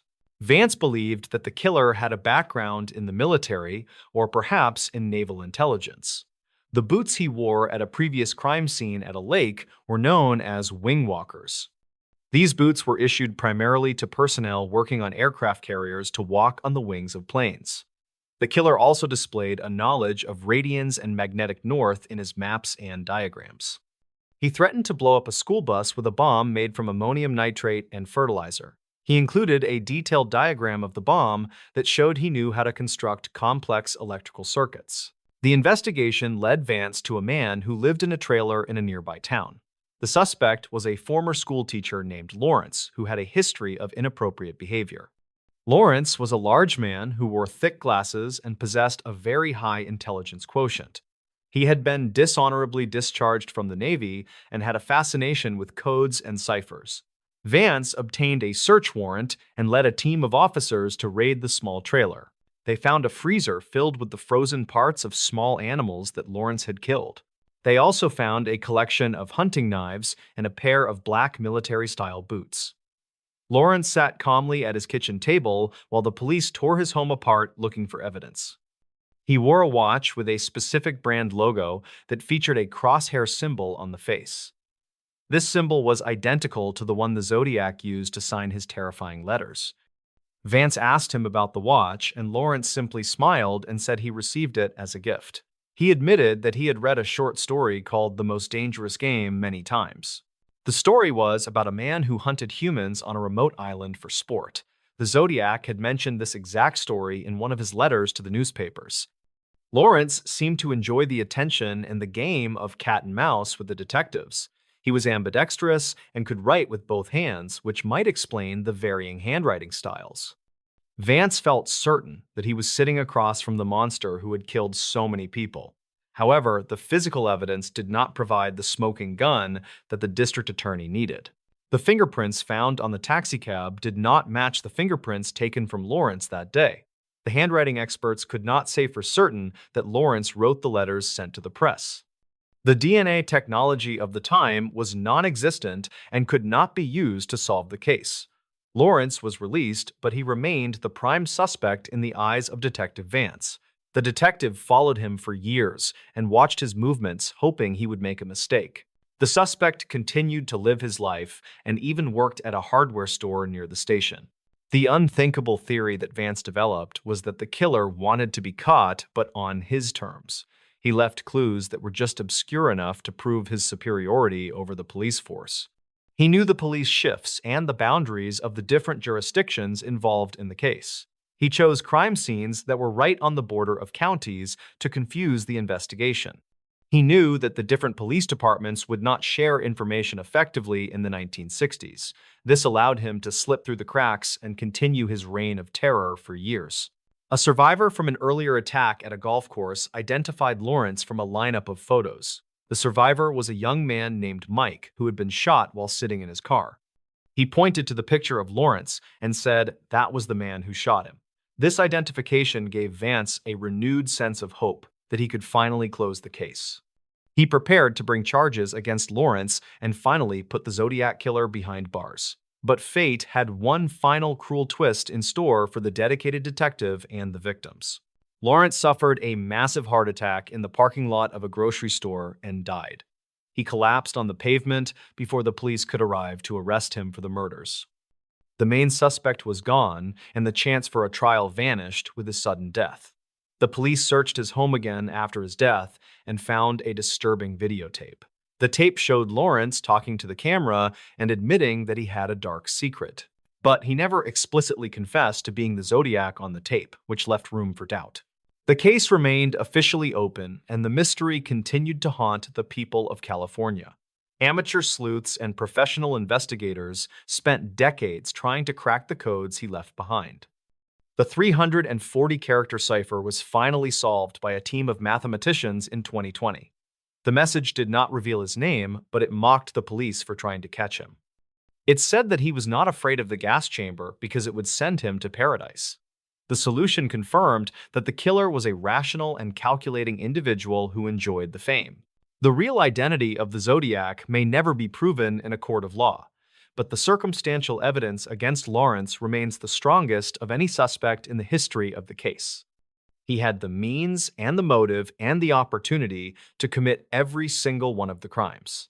He possessed the specialized knowledge of codes and maps and bombs that the killer displayed. He fit the physical description given by the witnesses and the survivors of the brutal attacks, and he owned the watch with the symbol that became the face of fear for a generation. The shadow of the Zodiac still hangs over the foggy streets of San Francisco to this day. People still look over their shoulders when walking alone at night in the Presidio Park.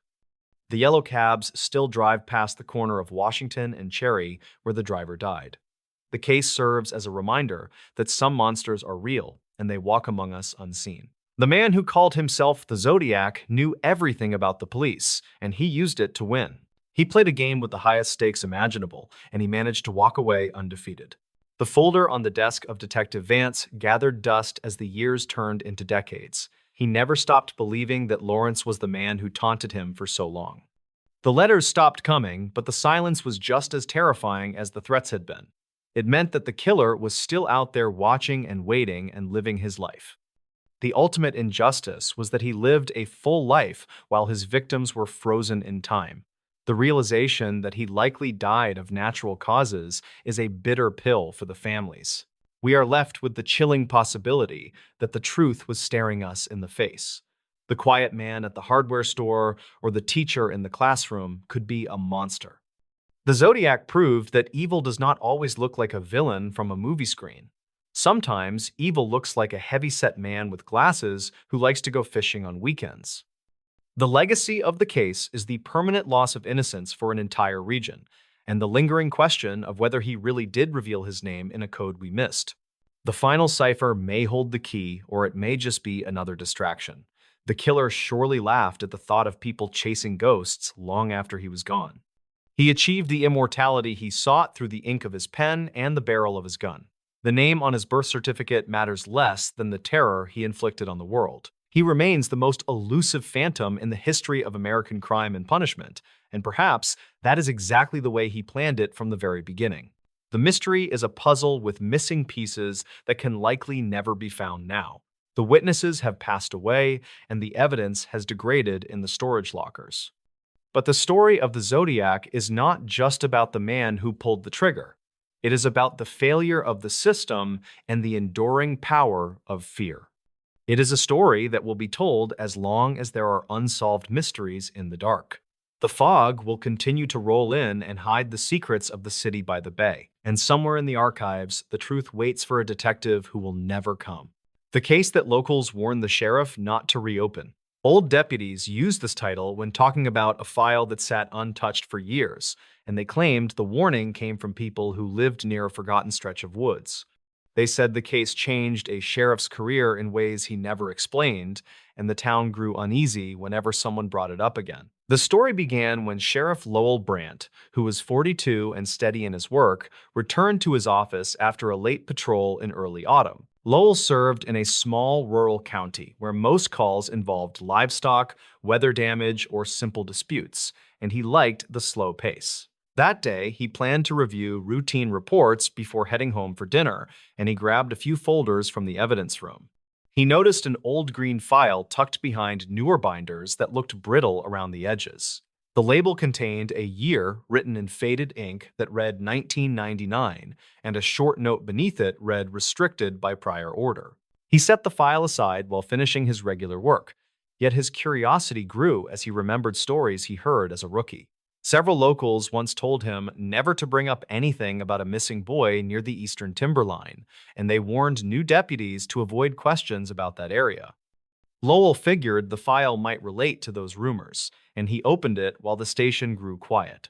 The first page described a search for a boy named Niall Granger, who disappeared near a trail close to abandoned cabins.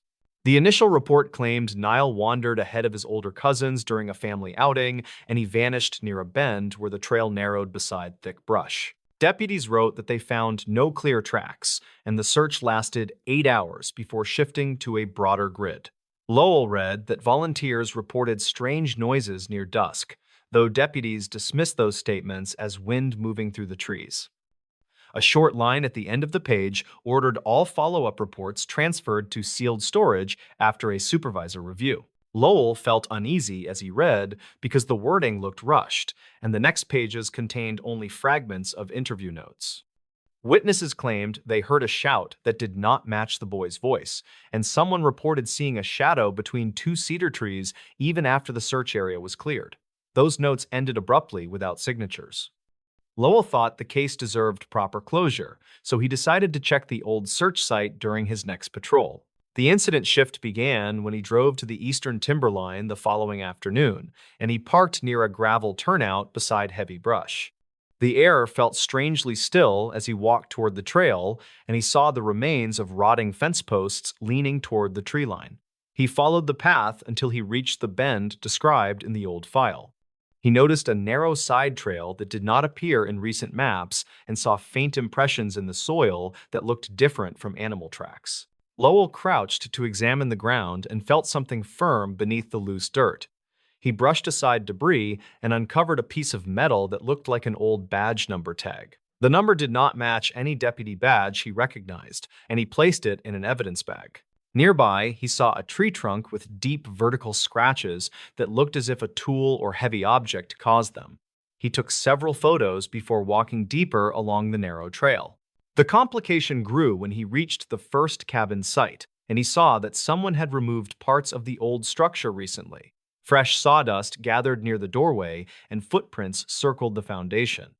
The cabin's interior smelled like old smoke mixed with damp earth. On the floor, he found a torn piece of a backpack strap that matched the description from the 1999 report. He wondered why this area showed signs of recent activity despite being officially unused. As he documented the scene, he heard leaves shift behind him with a rhythm that suggested a careful step rather than an animal. He called out, and a man in his late 60s emerged from behind a cedar trunk. The man introduced himself as Orrin Hale and said he lived on the other side of the ridge. Orrin warned Lowell that the place carried old problems, and he said the search from 1999 did not end the way the county claimed. He mentioned that volunteers found evidence that deputies refused to log. Orrin said one volunteer found fabric near a hollow stump that matched the boy's shirt pattern, yet the lead deputy ordered them to ignore it. He also claimed the search lines were altered on the second day without explanation. Lowell asked why the information never reached official channels, and Orrin said people stopped talking after two volunteers reported hearing a low voice near the creek bed. Orrin added that the voice sounded like someone calling out, but not in a normal tone. Lowell wrote everything in his notepad and asked Orrin if anyone still visited the area. Orrin hesitated before admitting that some men from another county had been seen near the cabins recently. He said they came at odd hours and left before dawn. Orrin believed they searched for something buried long before the boy disappeared. Lowell asked if they were connected to the original case, and Orrin only said they knew more than they ever admitted. The investigation deepened when Lowell returned to the station and ran the badge number through old records. The system produced a discontinued listing for a deputy named Marvin Dross, who served during the late 90s. Marvin resigned suddenly in 2000, and no reason appeared in the personnel file. Lowell checked newspaper archives for any mention of Marvin after his resignation. He found a small note saying Marvin moved away and later refused interviews about the missing boy case. Lowell contacted a retired dispatcher who confirmed that Marvin led the second-day search. She also recalled unexplained gaps in the radio log during several key hours. She said the search area changed because Marvin insisted the boy wandered farther than the family believed.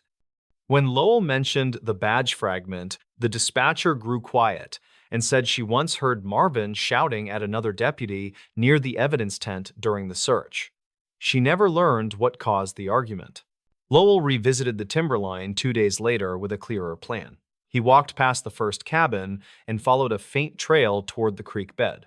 Near a cluster of moss-covered stones, he found another piece of fabric partially buried under wet leaves. It looked like the same pattern from the original case notes. He took more photos and marked the location on his map. He then continued toward the creek and saw a small structure made from stacked stones that looked intentionally arranged. Inside the stone enclosure, he found an old flashlight with rusted edges and a small notebook sealed inside a plastic bag. The notebook belonged to Marvin Dross based on the handwritten name on the first page. Lowell read that Marvin searched alone near dusk on the second day and followed a sound he described as a distressed voice. He wrote that he found a small shoe near the creek and placed it inside his pack. Yet that shoe never appeared in the official report. Marvin claimed he felt someone watching him as he moved through the brush, and he wrote that shadows shifted between the cedar trees even when his light remained steady.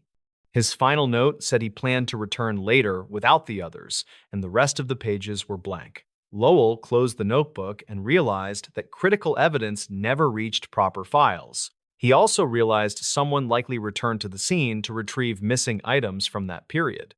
The twist became clear when Lowell returned to the station and compared Marvin's notebook timeline to the archives. The hours Marvin worked alone matched the same period when the radio log went silent. Lowell confronted the current undersheriff about the sealed file and asked why the case never received a full review. The undersheriff warned him that older residents pressured the office to leave the matter alone because reopening it would expose failures that might damage several families.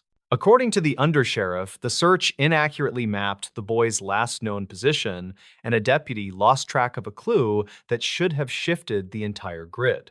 When Lowell asked about the shoe mentioned in the notebook, the undersheriff said he never saw it and believed someone removed key items before the files were sealed. He admitted that reopening the case would draw unwanted attention to the department's past mistakes.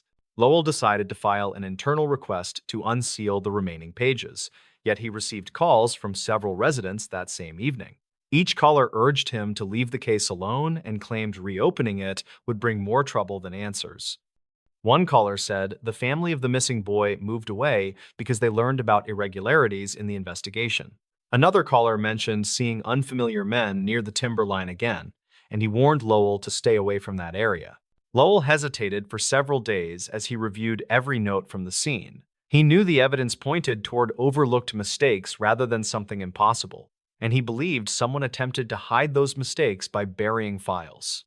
He compiled the found items into a new report that forced a small review, and the county quietly agreed to release a statement acknowledging flaws in the original search. The button came when Lowell returned to the timberline one final time and stood near the creek where Marvin wrote his last note. He felt the quiet air around him and listened to the steady flow of water moving between stones. The case never received a full reopening, yet the evidence he uncovered ensured the truth no longer sat in a forgotten box. Locals still warned people not to disturb the old trail, but Lowell believed avoiding the past never protected anyone. He knew the truth lived in the details scattered across the woods, waiting for someone willing to look closely. The terrifying motel case that investigators tried to bury. A small-town motel incident reportedly led to sealed archives that puzzled locals for years, and the title came from those buried findings. The few investigators who spoke about it later hinted at details that made others uneasy, and they claimed the truth was nearly erased. The incident centered on a quiet traveler named Ryland Dorsey who checked into a roadside motel during a long winter drive through a rural county. Ryland was 34 and worked as a field technician for an energy company that sent him across different states. That day, he planned to rest before finishing a site check scheduled for the next morning, and he picked a cheap motel near an old highway exit. He parked his truck near a row of dim lights and walked into the lobby where the manager looked half asleep behind the counter. The manager handed him a key card and muttered something about a broken ice machine. Ryland did not mind the fading carpet or the outdated wallpaper since he only needed a few hours of sleep before driving again. He dropped his bag near the bed and turned on the small lamp beside the nightstand. He noticed a strange chemical smell that reminded him of old storage rooms, and he made a note to ask for a different room if it bothered him. He stepped out briefly to grab food from his truck before locking the door for the night. When he returned, he heard a faint knocking sound inside the walls that seemed too steady to be pipes settling. He leaned close to the drywall and listened as the noise stopped before starting again with a slow, rhythmic pattern. He checked the vents in the bathroom but found nothing unusual, and he assumed rodents made their way into the walls during colder months. He tried to ignore it and focused on his food while checking a few work messages. The incident began when he turned off the lamp and prepared to sleep, because the knock changed direction and seemed to come from behind the headboard. Ryland sat up and said, "Who is there?" But no answer came from the dark corner near the curtains. He turned the lamp back on and slid the bed away from the wall, and he saw small scratches on the baseboard that looked recent. He took a picture on his phone to document them in case the motel blamed him for damage. He walked to the lobby to request another room. Yet he found the front desk empty and the office door locked from inside. A television played quietly behind the counter despite no one being present, and a clipboard listed check-ins for the week with several names crossed out. Ryland called out but heard nothing except the buzz from an old fluorescent light near the ceiling. He returned to his room with the idea of packing up and finding a different motel farther down the highway. While he gathered his things, he noticed his phone displayed a new voicemail with no caller ID, and the recording played static for several seconds before a faint voice said his surname. He replayed it twice before deciding it sounded too distorted to judge clearly, and he wondered if his work dispatch system had glitched again. He still felt uneasy, so he placed his gear near the door as he continued examining the room for anything suspicious. The complication deepened when he spotted an envelope under the bed that looked recently placed, and the front read Room 7 in shaky handwriting.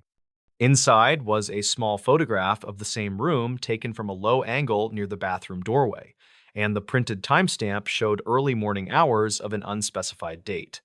Rylan flipped the photo to check for notes yet found only faint smudges near the edges that looked like fingerprints.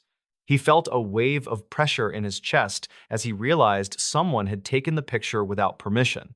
Rylan began his own investigation by checking the dresser drawers, where he found an old guest directory with pages missing near the back.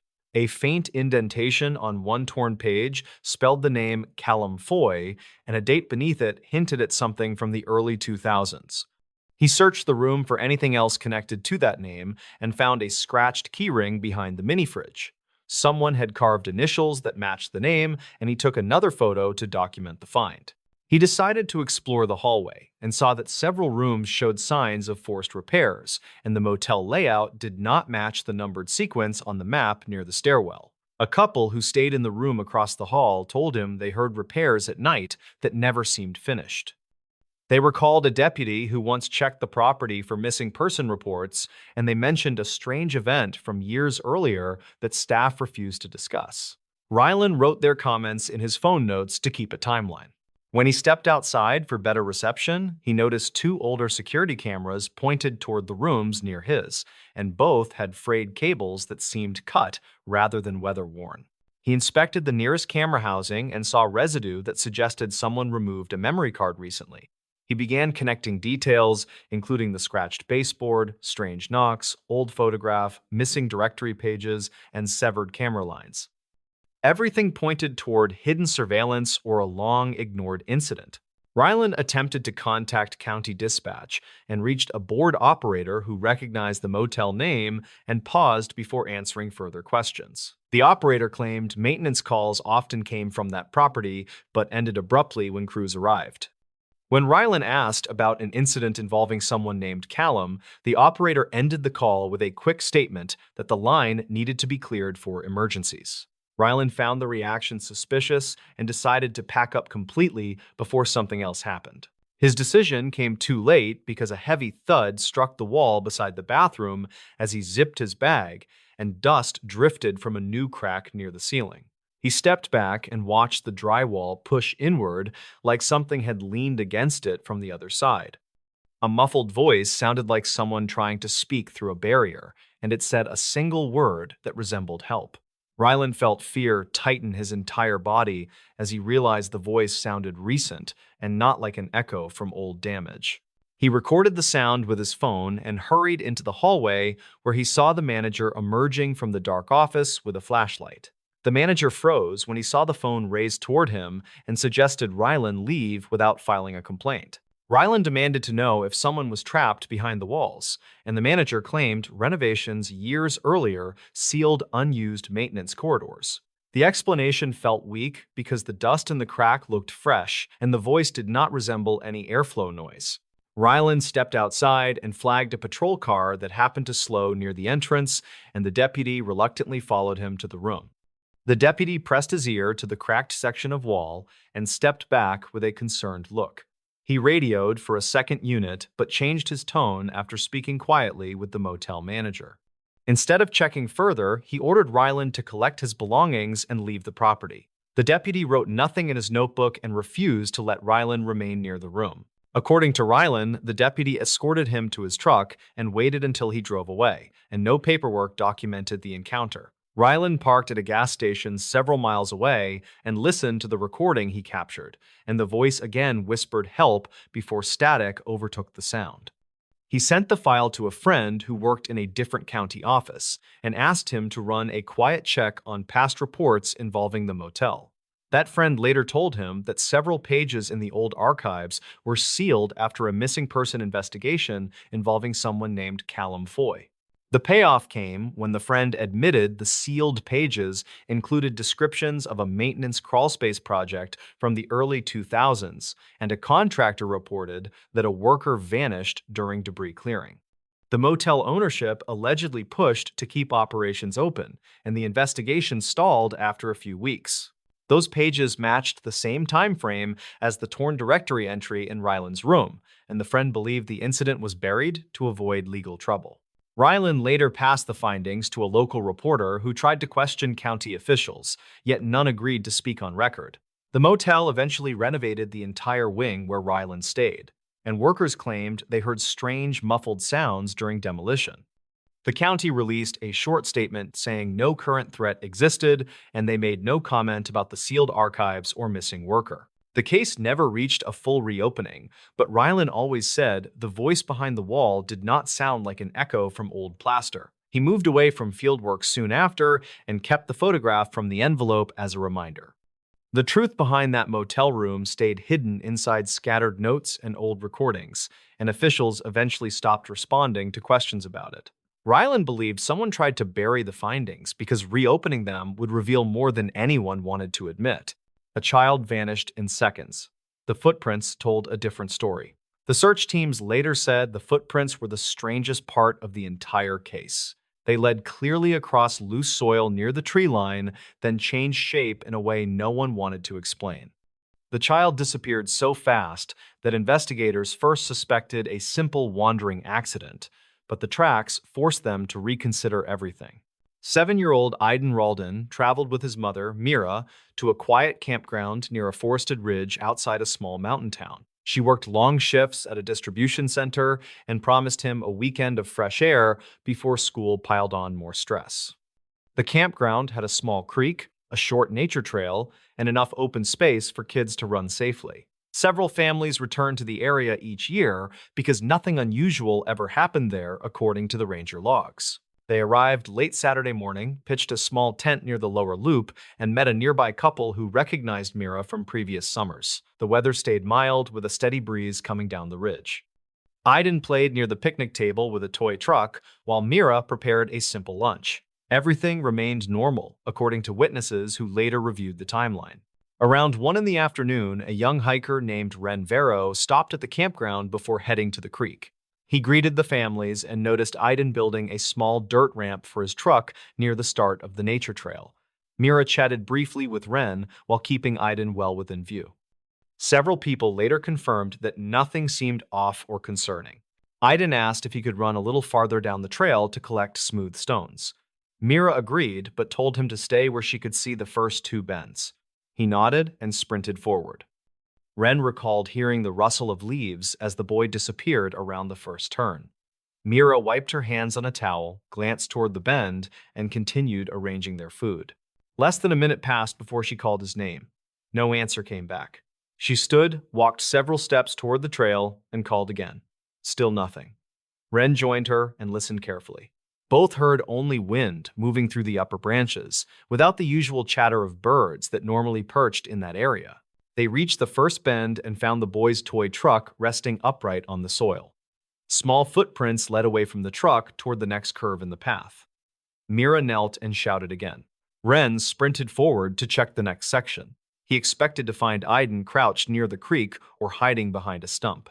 Instead, he saw a short stretch of fresh footprints that suddenly ended halfway between 2 old cedar trunks. Searchers later examined those prints carefully. Each one before the cedar trunks matched Aiden's shoes perfectly.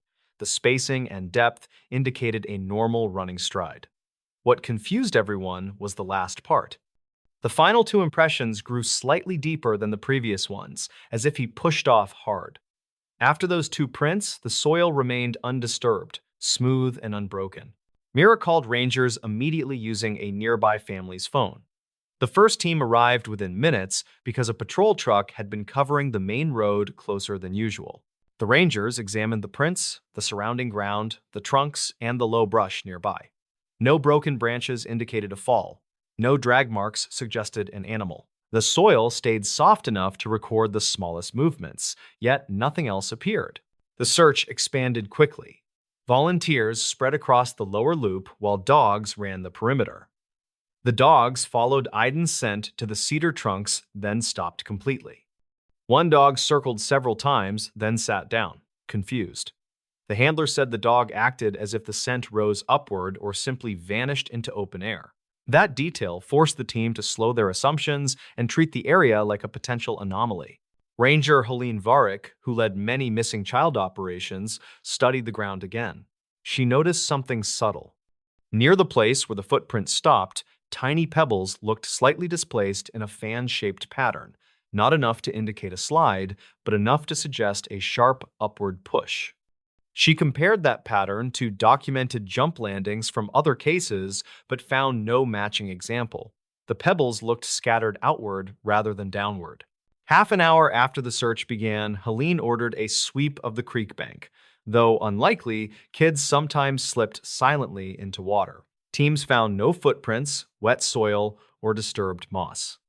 They checked the base of the larger trees for climb marks. Nothing indicated that Aiden tried scaling anything. The only marks remained the clean sequence of shoe prints that ended too abruptly for a natural explanation. A backpacker named MrBallen approached the rangers with a concerning detail. He said that while hiking an upper ridge earlier that morning, he heard a strange, high-pitched sequence above the tree line. He described it as 3 rapid tones rising slightly each time. He assumed it came from a distant bird until he noticed silence immediately afterward. Seer rarely encountered quiet zones in that forest because birds roosted heavily in the pines. Rangers asked Seer to retrace his path. He guided them to a viewpoint above the campground, where the wind often carried sounds from below. They found nothing useful except an odd resonance near a rock cluster. When Helene tapped one stone lightly with her boot, it produced a faint metallic ring instead of a typical hollow thud. She struck it again and heard only normal stone impact. The ranger noted the anomaly but could not link it directly to Aiden's disappearance. As afternoon shifted to evening, the search area widened. Rangers radioed updates and organized people into grids.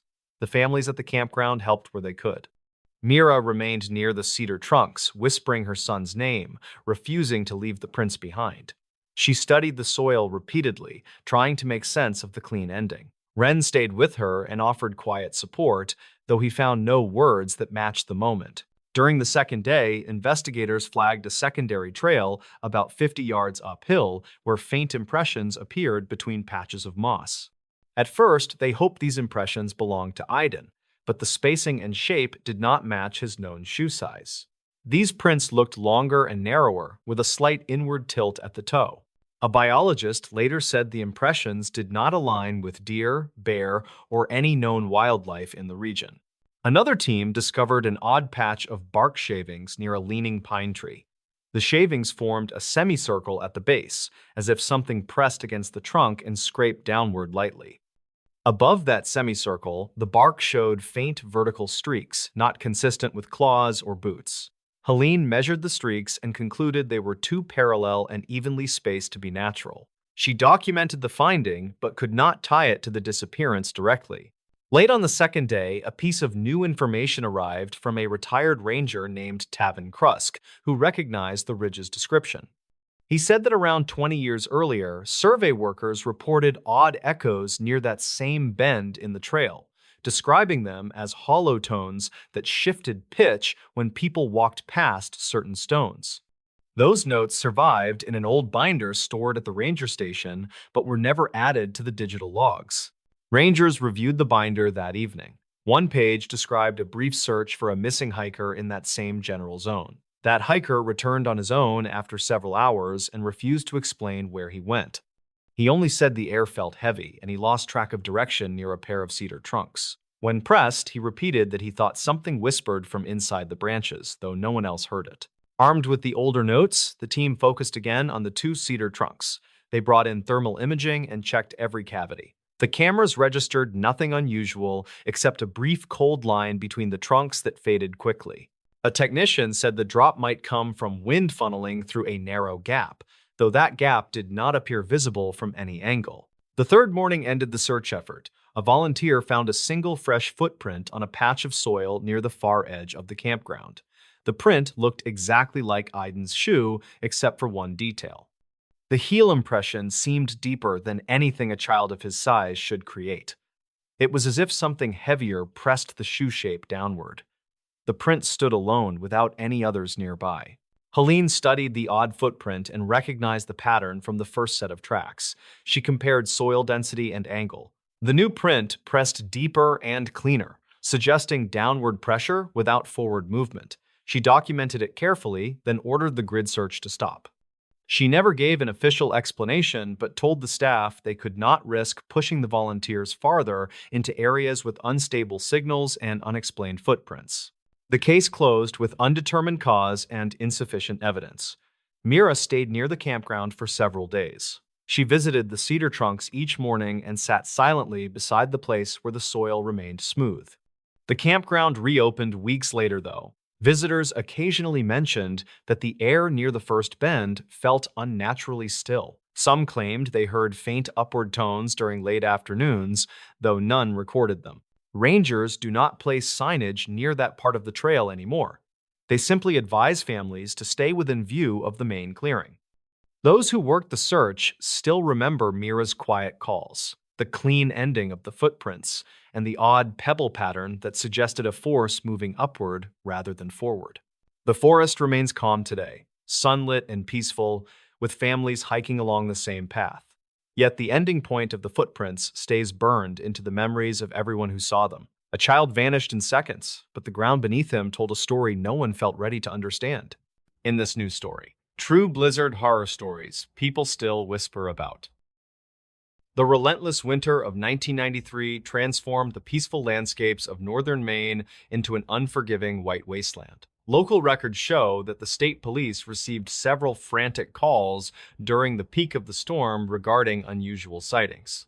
Dispatch logs from that evening indicate a massive accumulation of snow that trapped residents inside their homes for several days. These events reportedly left a lasting impression on the community members who experienced the extreme isolation of that winter. Some locals claimed that the silence of the blizzard was occasionally broken by sounds they could not identify. Investigators never confirmed these accounts because the physical evidence was buried under 12 feet of packed ice and snow.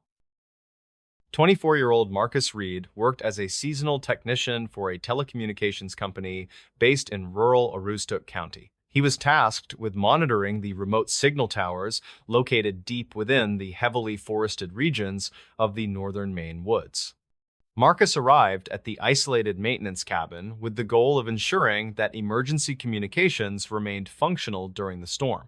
State records indicate that he was well trained for extreme weather conditions and possessed adequate supplies for a week. He reportedly checked in with his supervisor via radio at 6 o'clock on the evening of January 12th. Archives from that period show that a massive low-pressure system moved into the area shortly after his call. Marcus noted in his log that the visibility outside his window had dropped to less than 3 feet. The wind speed reportedly reached 70 miles per hour, which caused the small wooden cabin to vibrate violently against its foundation. Marcus spent the first night of the blizzard documenting the rapid drop in temperature within his official maintenance logbook. County files from 1993 suggest that the heating system in the cabin began to fail after midnight. He reportedly attempted to repair the generator, but found the external access door was frozen shut by thick ice. Some records conflict regarding whether Marcus actually left the safety of the interior space during the height of the storm. Archived notes from the search team describe finding deep indentations in the snow that resembled a large human form. These markings were found near the perimeter of the cabin, but led toward the dense tree line. A secondary character named Elias Thorne lived in a small neighboring settlement roughly 5 miles from the remote signal tower. Elias was a 60-year-old retired forest ranger who spent his winters maintaining a small homestead near the woods.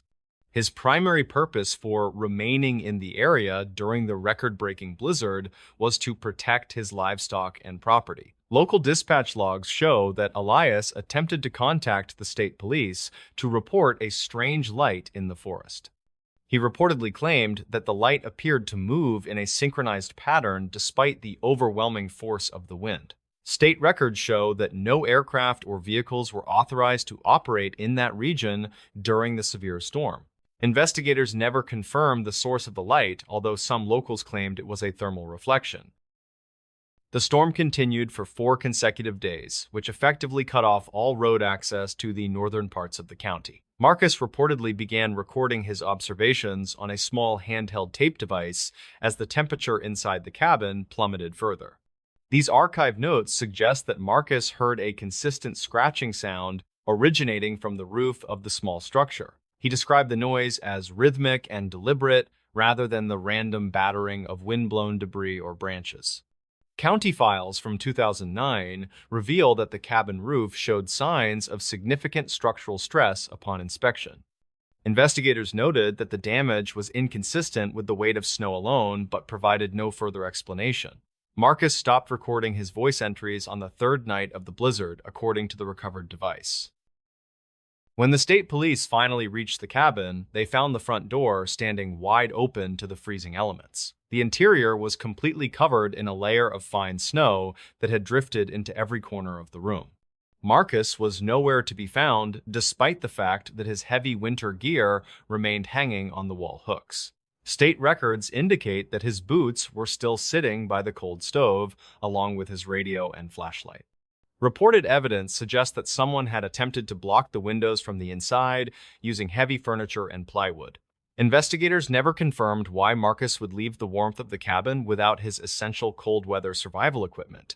Some locals claimed that the blizzard had caused a temporary lapse in his judgment due to extreme cold. Elias Thorne reportedly told investigators that he saw Marcus walking toward the edge of the clearing on the 4th morning. He claimed that the young man was not wearing a coat and seemed to be following a specific path. Records conflict on this point because the visibility at that time was still officially listed as being near zero. State records show that Elias was interviewed multiple times by county officials regarding his specific movements during the blizzard. No criminal charges were ever filed because there was no evidence of foul play or a struggle within the cabin. The official file from 1993 remains open as a missing persons case with no new leads found. Archived notes from the investigation mention that the search dogs refused to enter the woods near the tower. A third individual, named Sarah Miller, worked as a dispatcher for the county sheriff and processed the original emergency calls. She was 32 years old and had lived in the region for her entire life without seeing such events.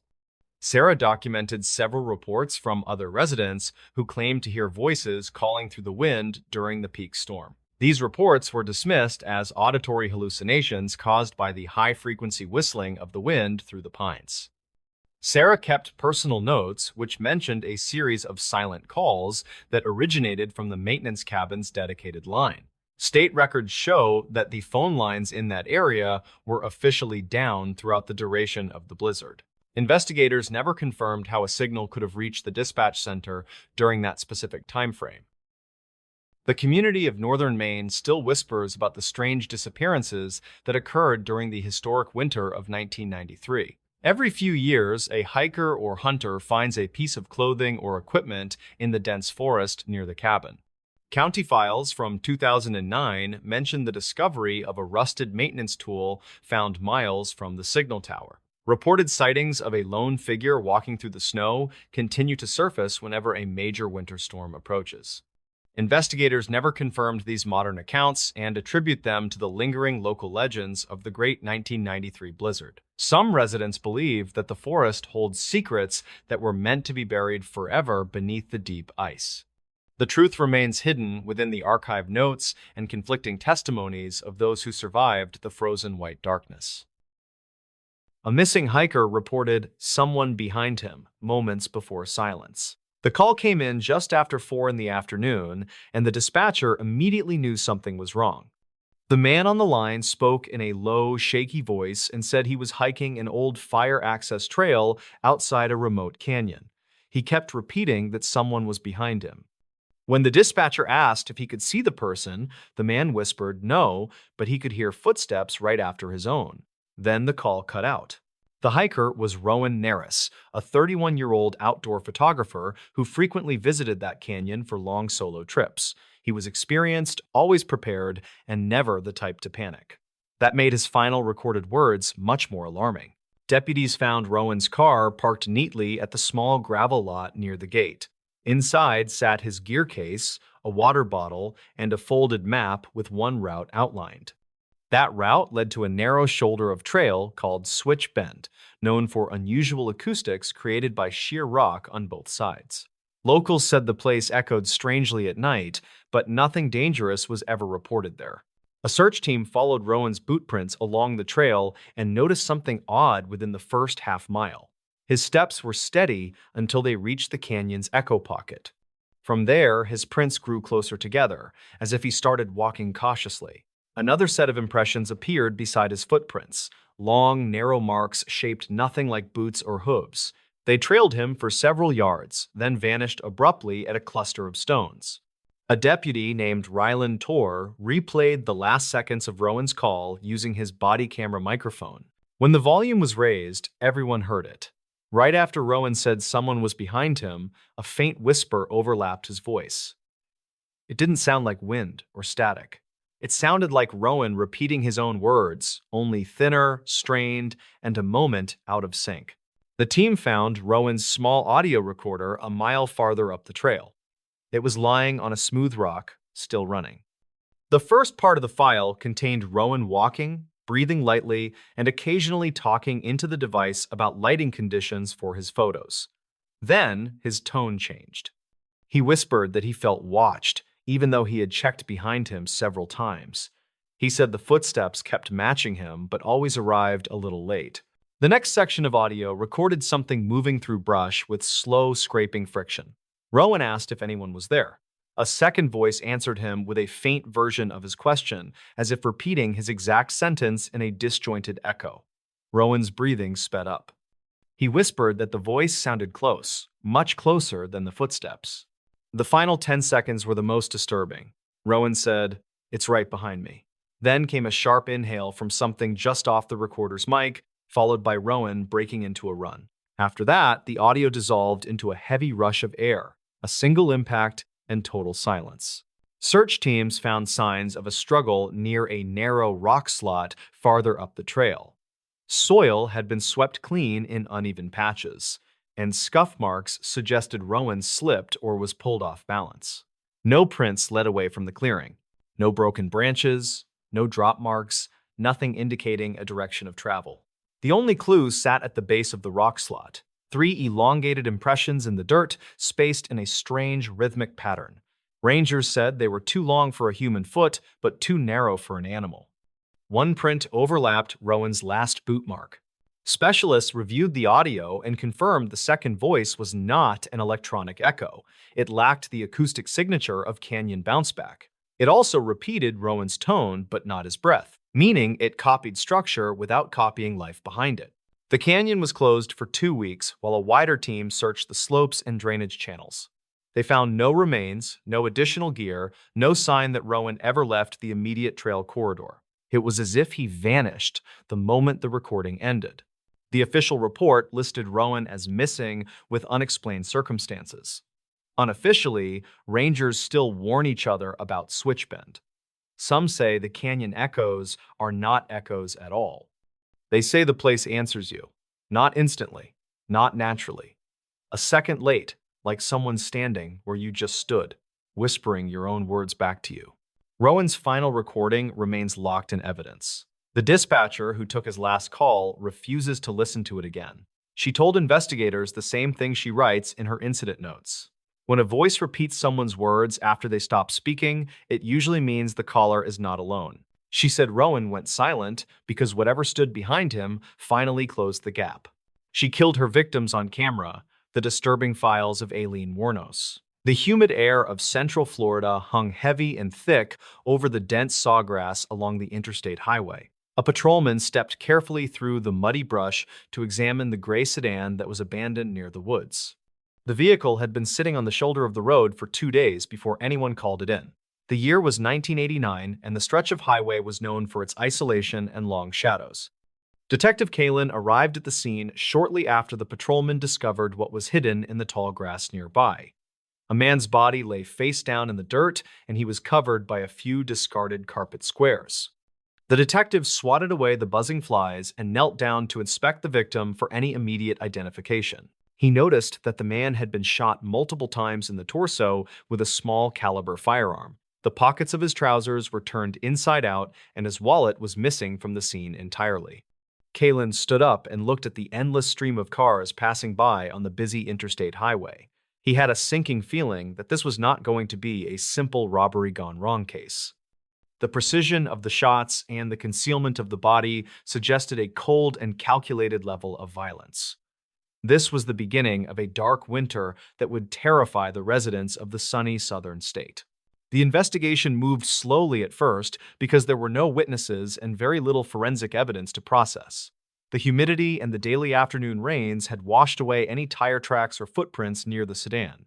Kalen returned to the station and began the tedious work of running the license plate and vehicle registration.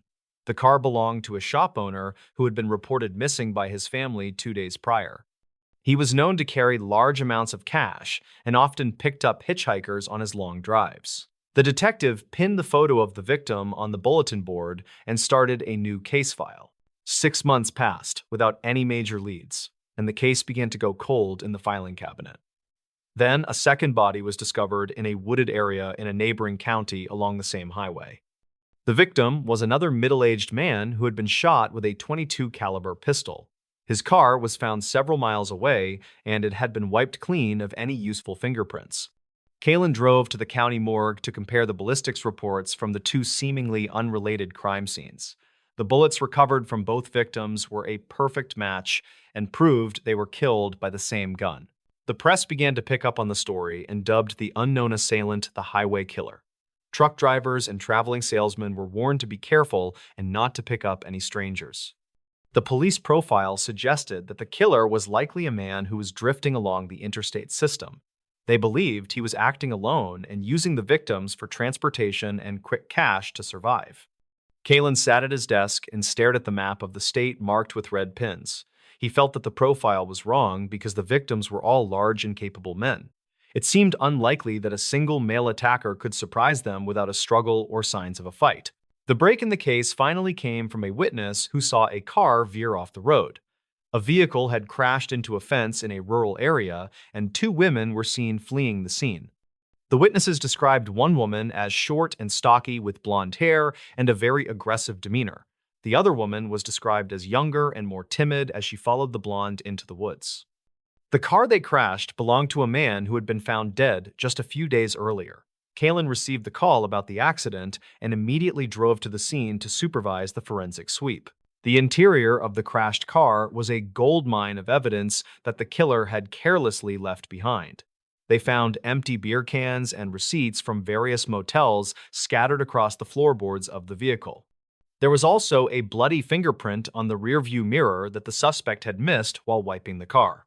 The police lifted the print and sent it to the state lab for an expedited priority analysis. The results came back with a hit for a woman named Lee who had a long criminal record. She was a drifter who had been arrested multiple times for armed robbery and assault in other states. Kalen looked at the mugshot of the woman and recognized the cold stare in her dark eyes. She fit the description given by the witnesses at the crash site perfectly, and she was in the system. The detective now knew he was hunting a female serial killer, which was a rare and disturbing anomaly. He issued an all-points bulletin for Lee and her suspected female accomplice, who was likely her partner. The police checked the motel receipts found in the car and traced their path across the state. They were moving north and staying in cheap roadside motels under a variety of fake aliases. The investigation led them to a pawn shop where Lee had sold a radar detector and a camera. The items belonged to one of the missing men and linked her directly to the robbery and murder. The pawnbroker remembered the woman clearly because she had argued loudly about the price of the items. He provided the police with a thumbprint she had placed on the receipt as required by state law. Kalen held the receipt in his gloved hand and knew he finally had the physical evidence he needed. The thumbprint on the receipt was a perfect match to the bloody print found in the crashed car. The police tracked Lee to a biker bar in Volusia County, known as the Last Resort. It was a rough place where people went to disappear and avoid the prying eyes of the law. A team of undercover officers moved into the bar and spotted her drinking heavily at a back table. She was laughing loudly and seemed completely unaware that the net was closing in around her that night. Kalen gave the signal, and the officers moved in to make the arrest without a single shot fired.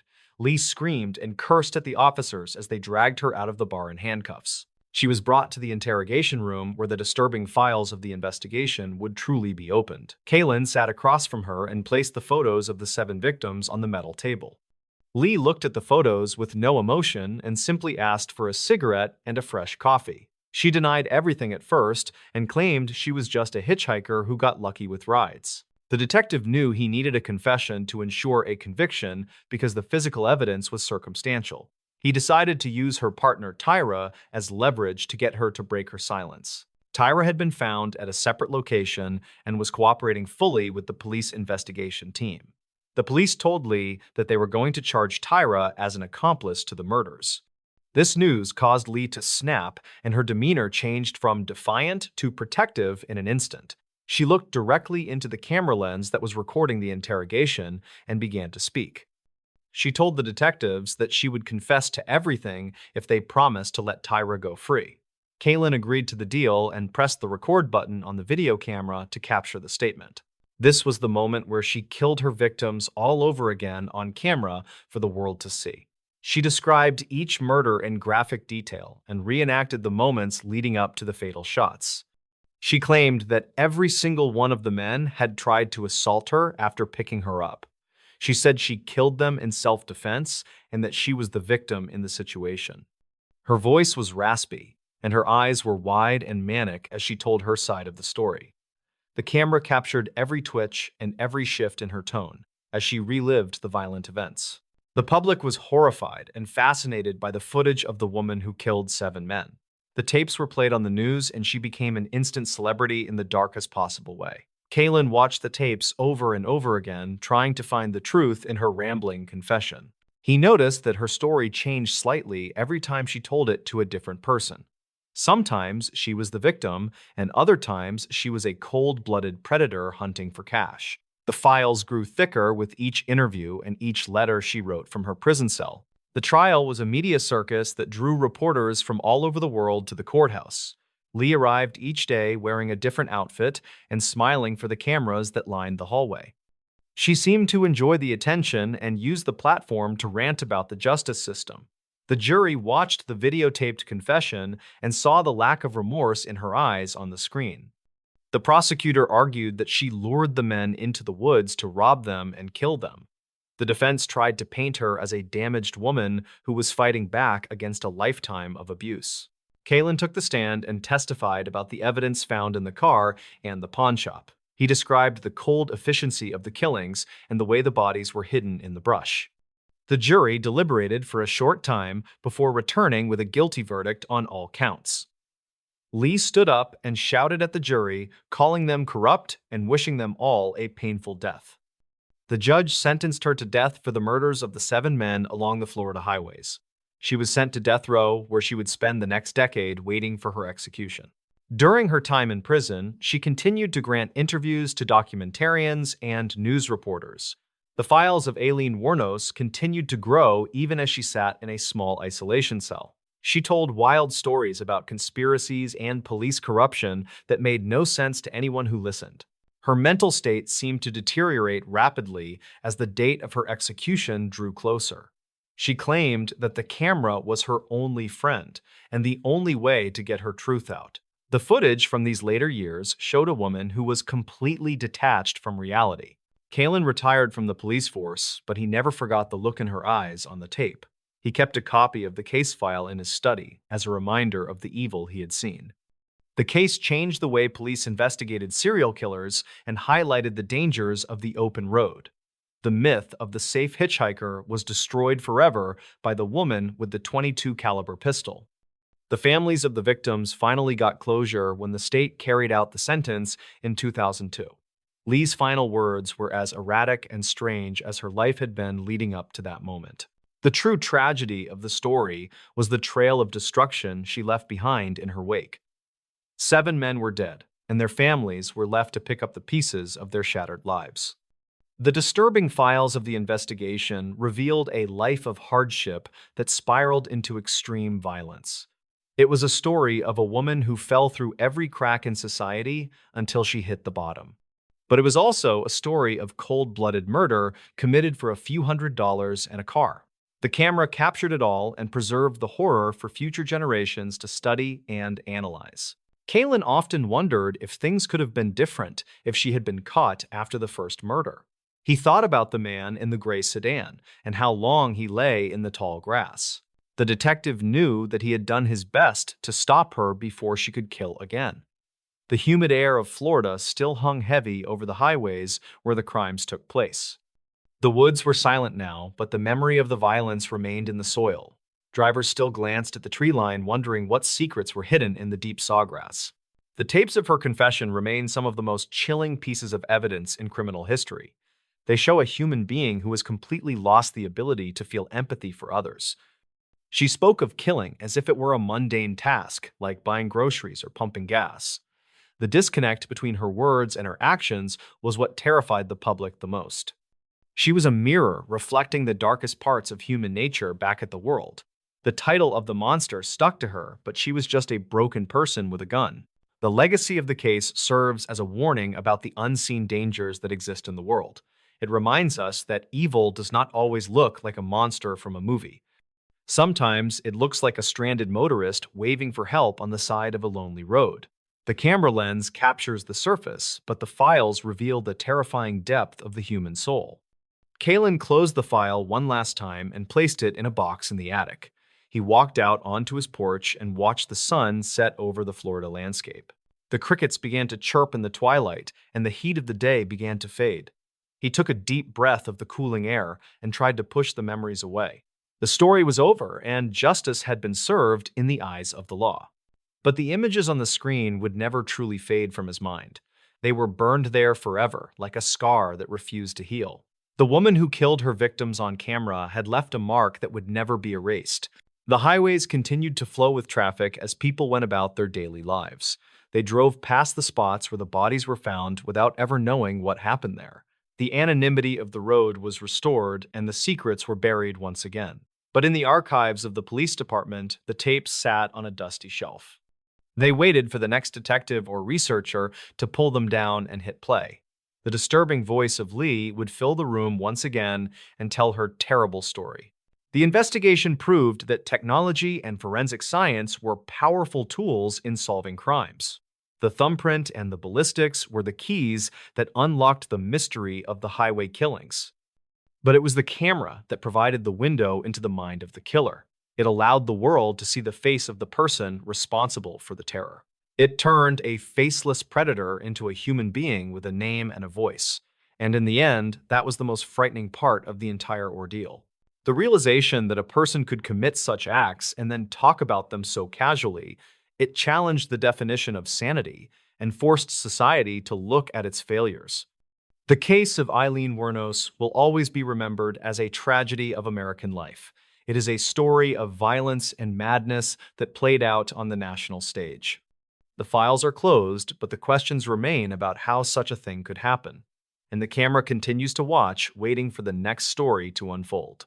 Detective Kaylin knew that there would always be another case and another killer to catch, but he hoped that he would never again see anything like the files of Lee.